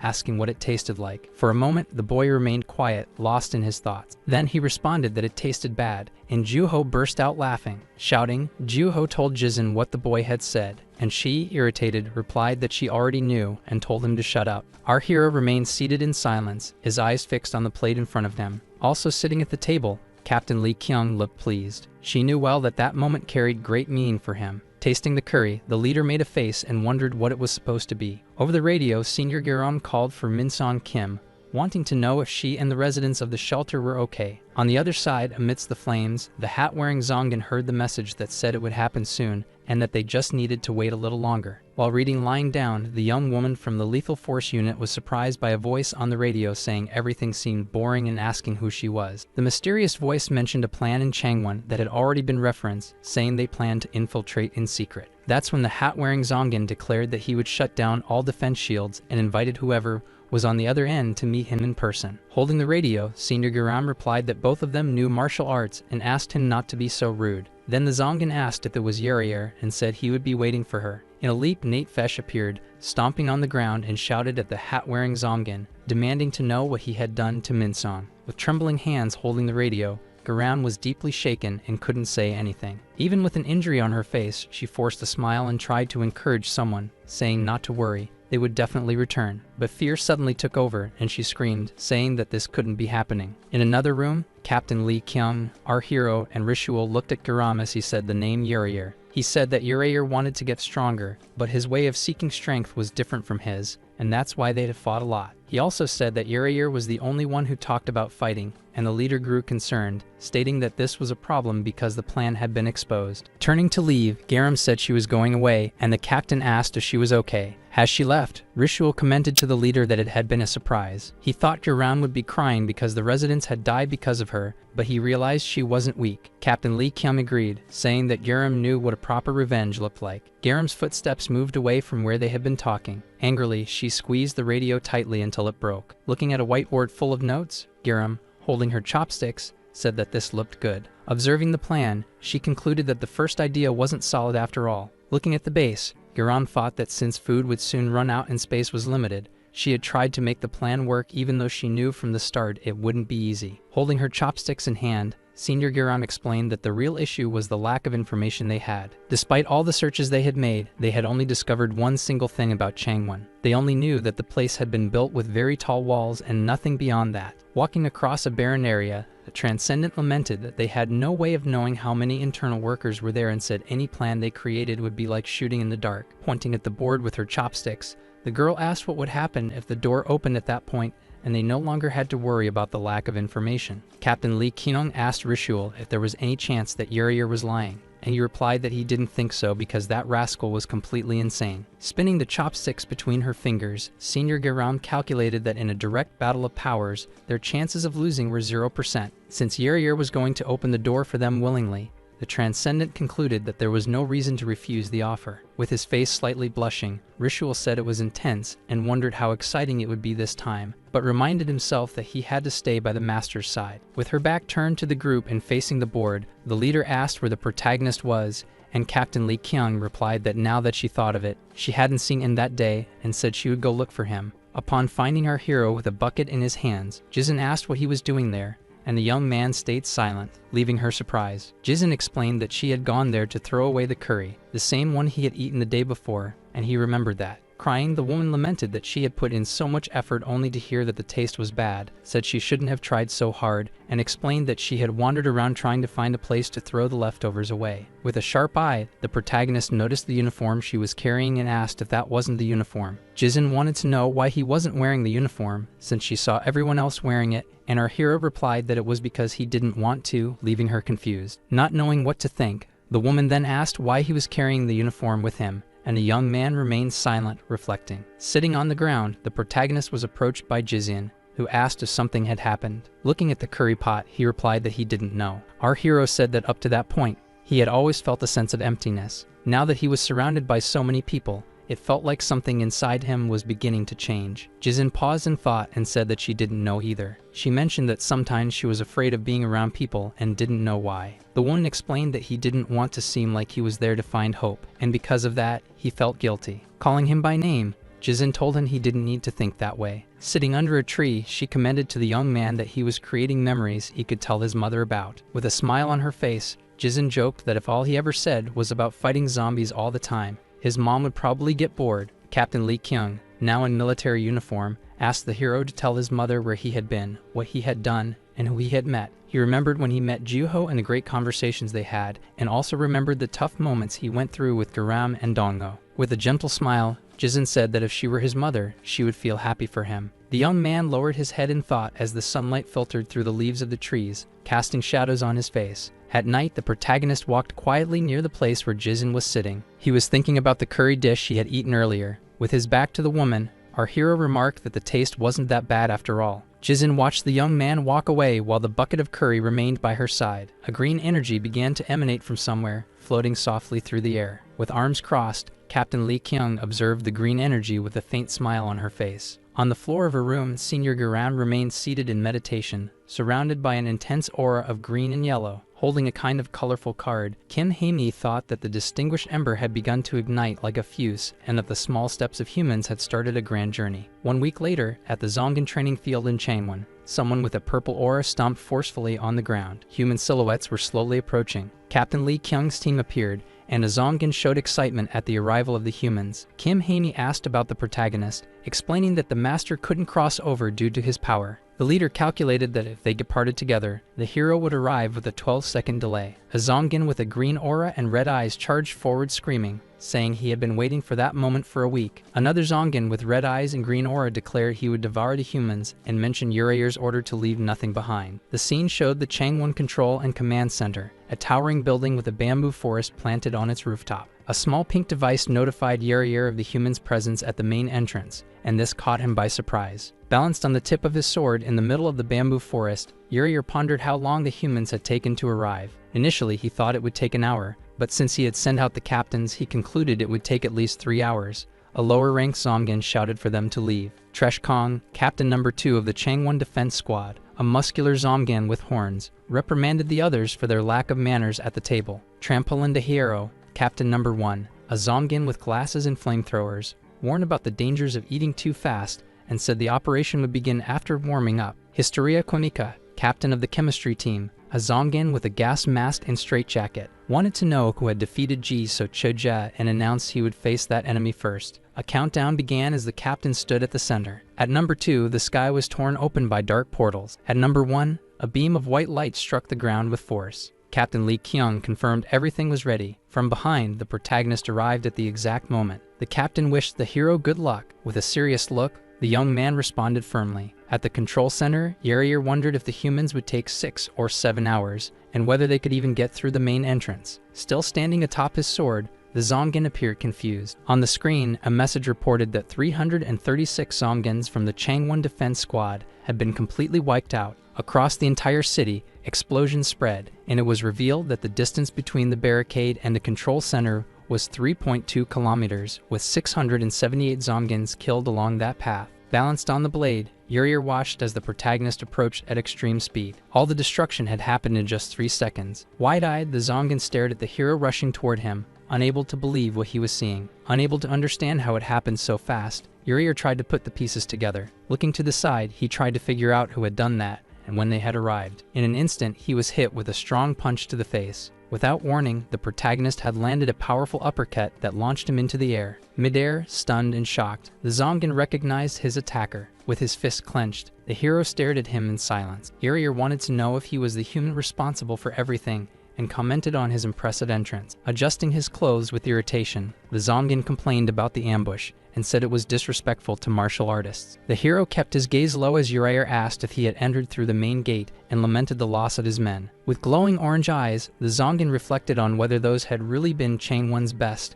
and why no one had detected the human presence. Even watching the hero appear lost, Urier doubted his strength, thinking the whole thing was some ridiculous act. Suddenly, the young man appeared right in front of the ZOMGAN, who was holding a mask, and was left speechless at the speed. The protagonist's fist stopped just centimeters from Urier's face, freezing him in place. With a direct and precise strike, the hero hit him hard and sent him flying. As he flew shocked, the ZOMGAN thought he hadn't even noticed the moment of the attack and that everything had happened in under a second. In the reflection of his eye, the punch still gleamed as Urier realized he hadn't seen a thing. Fallen beside his sword, the ZOMGAN admitted to himself that everything had seemed pretty convincing so far. With his eyes fixed on the hero, he acknowledged that the young man had truly eliminated all his men. As the protagonist approached, the hat-wearing ZOMGAN asked if he knew why Changwon wasn't sealed and if he felt anything about it. Showing his bony fingers in glowing pieces, Urier said he had left everything that way in case he found someone stronger. He confessed that if he could, he would dedicate everything to martial arts, and then the pieces fell to the floor. Amid the rising flames, he wondered if he could forget everything from the past, and whether he even wanted to forget.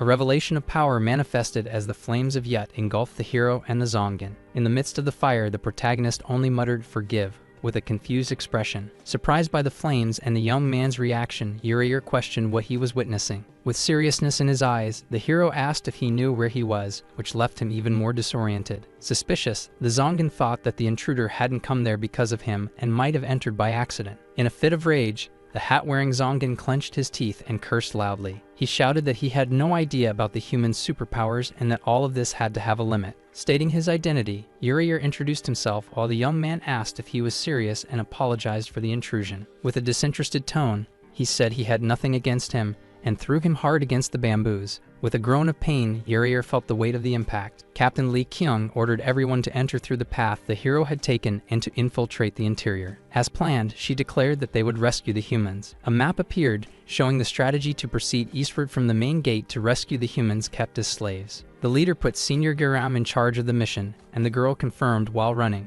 Wielding her sword, the captain prepared to move toward the guard post ahead of the supercluster, a structure built over water. In the tower with a glowing top, 2 ZOMGAN guards wondered what was happening and whether they should investigate, but one of them said they should wait for orders. Without warning, a barrage of attacks hit them, causing injuries and confusion. The captain appeared in the air with her rifle in hand. Upon observing the spherical structure, she recognized the supercluster located in the center of Changwon, just as Ritual had described. Landing on a platform, she thought that at this rate, the city would be inactive for 3 months. She then decided to leave the hero in charge from that point on. A revelation of power caused a strong green aura to envelop the captain. With determination, she explained that her power was different from what people thought. She said she could amplify all human senses like sight, hearing, pain, smell, taste, strength, gravity, endurance, and agility. Focusing on vision, which posed the least risk, she confirmed her choice. With eyes glowing green, she activated sensory amplification to 580%. With that, she managed to cover nearly the entire territory. Kneeling with her swords in hand, she declared that no attack would go unnoticed. Meanwhile, a ZOMGAN guard attacked the protagonist,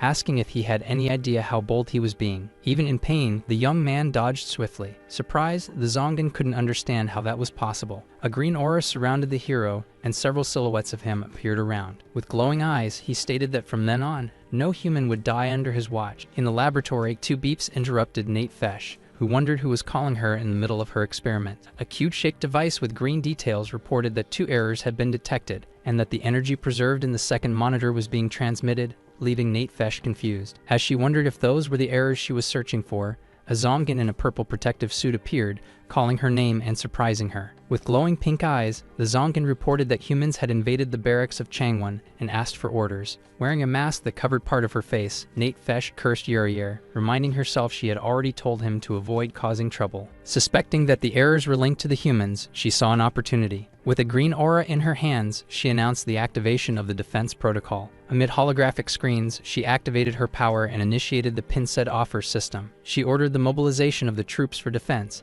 informing that full activation would take time, and the ZOMGAN confirmed. Calling for Bixie, the cube asked who should receive the emergency alert. The person in question was a powerful swordsman, Terate. In the chaos, a ZOMGAN guard was struck in the head. Panting, Senior Garam commented that there were too many enemies. She thought they needed to act fast to rescue the humans, and that the moment was critical. A ZOMGAN guard attacked, shouting for the humans to die, and she reacted in surprise. The man who cultivated carrots appeared, landing a punch on the enemy and saving Garam. With a wink and a smile, he said she didn't need to thank him, just buy his carrots next time. She thanked him, shouted, and leaped to face the ZOMGANs, telling the others to move forward. Garam laughed, remembering that just days ago, the humans had been terrified of the mission. While the humans trained with wooden swords, Senior Garan reflected that even with training, the suffering they had endured made it hard to believe they could defeat the ZOMGANs. With wide eyes, he admitted he thought he wouldn't be useful, but was surprised to see a human dodge an attack and shout that he could see the enemy's movements. Surprised, the ZOMGAN guard questioned the strength of the humans, who were now honorary members of the Dark Squadron. Shaking her head, Garam scolded herself, telling herself not to panic and to focus on saving everyone. A man in an orange vest ordered a swap between Team 88 and Team 102 as children in uniform passed through the security unit. Another sweaty man with a towel on his shoulder told someone to stop wasting time and hurry up. Getting no reply, he called out to Ms. Hansel and Yuna, telling them the boys were there and wishing them good work. He then called for Jongseok and Jangan, saying their uncle was there, and the boys stopped confused. He greeted the boys and asked why they hadn't responded. The boy with glasses explained that since they were only called by codes, they didn't know it was for them. He commented that maybe they had forgotten their names, and the man went silent. He replied that even if they forgot, he would always be there to call them by their names. With a sad expression, the boy said that wouldn't change anything because the ZOMGANs would continue using codes as if they were machines. He asked what the point of living like that was, and whether it wouldn't be better to just die. Jangan then asked if he knew why they used codes, and his friend asked him to repeat it. Jangan explained that the ZOMGANs didn't age or get sick, but humans changed, evolved, and improved. The man with the towel stepped closer and said that Jangan himself had once said they were turning into machines, and that's exactly what the ZOMGANs wanted. He went on, saying the ZOMGANs wanted to erase their names, strip away their human traits, and treat them like pets. With a solid punch to the wall, he declared that the ZOMGANs were afraid of the true potential of humans. Placing his hands on the boy's shoulders, he said that as children they had to live, no matter what. Looking up at the blue sky dotted with clouds, he said they had to hold on until their potential could blossom. He'd hugged both of them tightly, promising that one day their time would come. Emotional, the boys hugged him back, and he assured them everything would be okay. Suddenly, a girl appeared, calling everyone to follow her, leaving the children surprised and unsure of who she was. Senior Garam appeared with a defeated ZOMGAN behind her, shouting for them to run with her, shocking the children into thinking she had actually killed a ZOMGAN. She asked them to follow her despite their doubts, saying they were there to save them, while the man and the boys hesitated, suspicious it might be a trap. Someone's foot suddenly stepped forcefully on a thin cord on the ground, revealing surprise. The man with the towel warned with concern that the place was dangerous, and no one should go that way. ZOMGAN guards appeared and attacked the fleeing humans, heightening the tension. The man shouted, explaining that the humans were truly fighting against the ZOMGANs and trying to save them. Gripped by hope, the prisoners asked if it was true, and began to run, shouting that they would be slaves no more. He shouted for Jongseok and Jangan to run, and the boys responded that they already were. He then asked Senior Garam to take care of the children and the others, catching her off guard with the responsibility. Upon hearing that, she realized she didn't know who he was but saw his bravery and shouted for him to hurry because she was about to leave. With a book in his hands, the man smiled softly, thinking that the day had finally come when he could read it. He raised his gaze, confused, as if something were falling from the sky. A green eye lit up, and a message announced activation of the defense protocol with the objective of capturing humans. Green beams fell from the sky, striking the ground with force. Alarmed, Senior Garam wondered what that was. The man with the towel looked up and saw large chunks of concrete falling. With wide eyes and sweating, he showed concern about the destruction. Kneeling in an intense green light, Captain Lee Kyung appeared. Confused, she looked to the side as she saw a large explosion in the distance. In the sky, large white objects with green accents appeared, resembling enormous cloth spins. These objects began to fire, causing multiple orange explosions on the ground. A wave of green energy struck one of the team members, and he screamed in pain. At the last second, Captain Lee Kyung saved him, and the young man thanked her, relieved. With green glowing eyes featuring a circular pattern, the leader observed the scene. What were those flying clippers, and were they targeting humans? She wondered. From the investigation rooms, the energy was coming. Captain Lee Kyung realized. Nate Fesh must be on the move, she concluded. With her sword, Kim Haney ordered them to hide and move only within the buildings, and the team member confirmed. Although she wanted to find Nate Fesh, the leader thought she needed to protect the people and thus had no choice. Calling Senior Garam, who responded in surprise, Captain Lee Kyung asked if the Transcendent could handle the situation. With wide, shocked eyes, the girl from the Lethal Force unit asked if the leader wanted her to face a boss, but the captain told her not to worry and said she would support her. Feeling the pressure of time, Senior Garam said she would do what she could, and the leader thanked her. She showed a map with the location of Nate Fesh at the investigation barracks, and Captain Lee Kyung confirmed that was where they needed to go. With a swift movement, Ji So-che blocked Senior Garam's path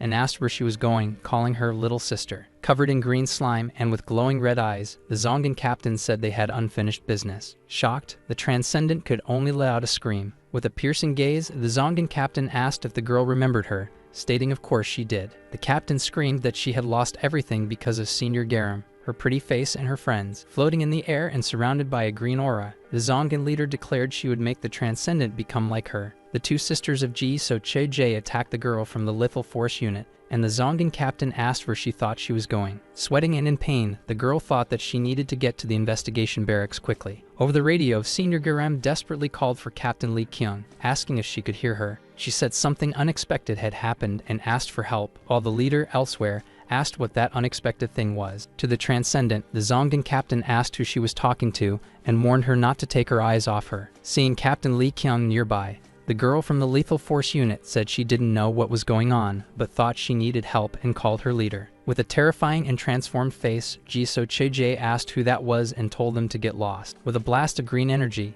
Captain Lee Kyung attacked the ZOMGAN leader. She struck the ground with a powerful, swift, and precise move, destroying the area around the leader. To Senior Garam, the captain said not to worry because she would send reinforcements through Hamey, and the Transcendent asked if she wasn't going to fight with her. The leader explained that she needed to protect the humans and didn't have time to stay there. Help would arrive soon, she said, and told the girl to hurry to the investigation barracks. Confused, Senior Garam wondered if they had reinforcements because she thought everyone had already been brought there. From the ground, a green, muscular creature emerged, roaring in fury, making the Transcendent look on in surprise. Covered in green slime and with glowing eyes, the ZOMGAN captain Ji So-che asked who that damn person was and called out for them to come, saying she would finish them both. Frightened by the threat, Senior Garam thought she needed reinforcements quickly. Suddenly, a giant bone wrapped in a purple aura appeared, and a loud sound accompanied its arrival. Smiling and with flushed cheeks, Rishul appeared in his transformed form, laughing loudly. Surprised and not understanding what was happening, the Transcendent looked at him. With bones protruding from his body, the ZOMGAN executive shouted while charging forward. With a cheerful smile and blushing face, Rishul announced that he had already arrived. He struck a funny pose, and Ji So-che, surprised, asked if it was really him, Rishul. Then the ZOMGAN captain asked if it was him, saying he looked terrible, and Rishul replied that that was her opinion and asked how she had ended up like that. Arriving at a run, Choi Gyuho asked Senior Garam if she was okay, and she replied yes, but wanted to know if they were the reinforcements. Excited, Gyuho confirmed they were and showed a device on Rishul's neck. He explained that he could use it to control that punk, showing a remote control with a little fish drawn on it, and said Rishul had promised to obey and that they were there to help. Skeptical, the Transcendent asked if it was true, and if that stick figure man could actually help. Even so, the girl from the Lethal Force unit said she would count on them because she had somewhere else to go, and Juho said to leave it to him. In her gooey form, Jisoo Chejae asked Senior Garam where she was going, reminding her she would pay for what she had done. A sharp object was thrown, and Haeyoung cried out in surprise. Now lying down and looking calmer, Ritual told the Transcendent to go, that he would take care of it, and she asked him not to act all-powerful with that body. Running, Senior Garam was followed by the surprised ZOMGAN captain, who asked what that was as she looked at the transformed Ritual. With a face full of scars and glowing red eyes, the ZOMGAN captain asked Ritual if he was helping the humans. With a serious look, the ZOMGAN executive replied that somehow it had ended up that way and asked her not to take it personally. Surrounded by a purple aura, the ZOMGAN captain Jisoo Chejae said she had heard that Ritual was lifeless and that it was surprising to see him now as a little obedient dog to the humans. The ZOMGAN executive told her to stop interfering, and Jisoo Chejae was surprised. The ZOMGAN captain attacked Ritual, calling him by name. He asked her if she knew the difference between high-level and mid-level ZOMGANs, and Jisoo Chejae, confused, said that high-level ones were stronger. The ZOMGAN executive asked what she was, and she replied, mid-level. He then asked about himself, and she answered, high-level. With glowing red eyes, Ritual said that even though he was conscious, she had the guts to face him. He was going to continue speaking, but was interrupted by a blow from Jisoo Chejae, who said he talked too much. The impact caused a small smoke explosion. Watching the scene, Choi Gyuho grew worried, wondering if this would become a problem. Lying on the ground, Ritual wondered when he had become so weak and admitted he never imagined that just fighting humans would bring him to this point. Behind Senior Garam, Jisoo Chejae ran, and Juho realized the Transcendent was being chased. Pointing the remote, Juho shouted for Ritual to get her. The ZOMGAN executive began glowing yellow as he screamed, and Juho, in a panic, yelled to shut off the remote. With an awkward smile, Juho apologized, saying he didn't know the remote did that. Seeing Ritual flying, Jisoo Chejae asked if he was seeing this, and said she had no other choice. Spinning her arms like propellers, she yelled for him to go to hell while Juho, terrified, begged Ritual to do something. In pain, the ZOMGAN executive said he couldn't, that it was too much for his weak body, and Jisoo Chejae screamed at the human to release the medicine. Desperate, Juho shouted that he couldn't, that it was only to be used in emergencies, just as Anne had said. Slamming hard into the ground, Ritual transformed, and Juho was shocked. With the ground cracked around him, the ZOMGAN executive stated they were in the middle of a crisis,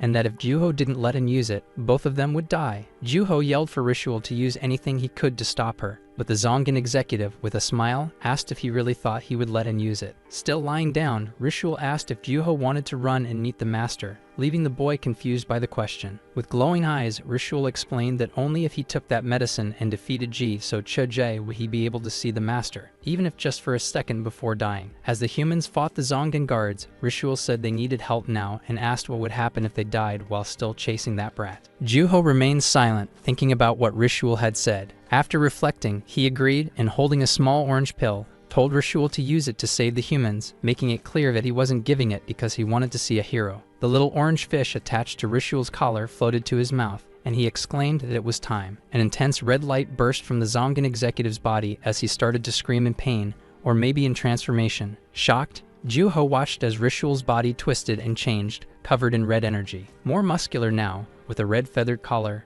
Ritual shouted excitedly as tentacles emerged from his back. Surprised, Juho said that Ritual had really gotten his body back and told him to go after that ZOMGAN. With a serious gaze and glowing red eyes, Ritual remained silent for a moment. Before leaving, he said he needed to do something first. Scared, Juho thought Ritual was going to betray them, thinking that you really couldn't trust a ZOMGAN. But instead, Ritual simply thanked him, placed a hand on Juho's head, and said he knew he would listen. With a smile, the ZOMGAN executive patted the boy's head and remarked that, as expected, the master's lackeys were quite useful, leaving Juho confused. Then Ritual said that now it was time to move on to what really mattered. He leaped away, leaving Juho wondering if maybe he had judged the ZOMGAN executive wrong, which seemed cooler than he thought. Covered in green slime and with sharp weapons in her hands, Jisoo Chejae ran, and Ritual called out to her. With an imposing air and his form restored, the ZOMGAN executive declared that the high-class ZOMGAN had arrived. With a revelation of power, Ritual's eyes turned orange, and he activated the red path. Using a special technique called spinning leg,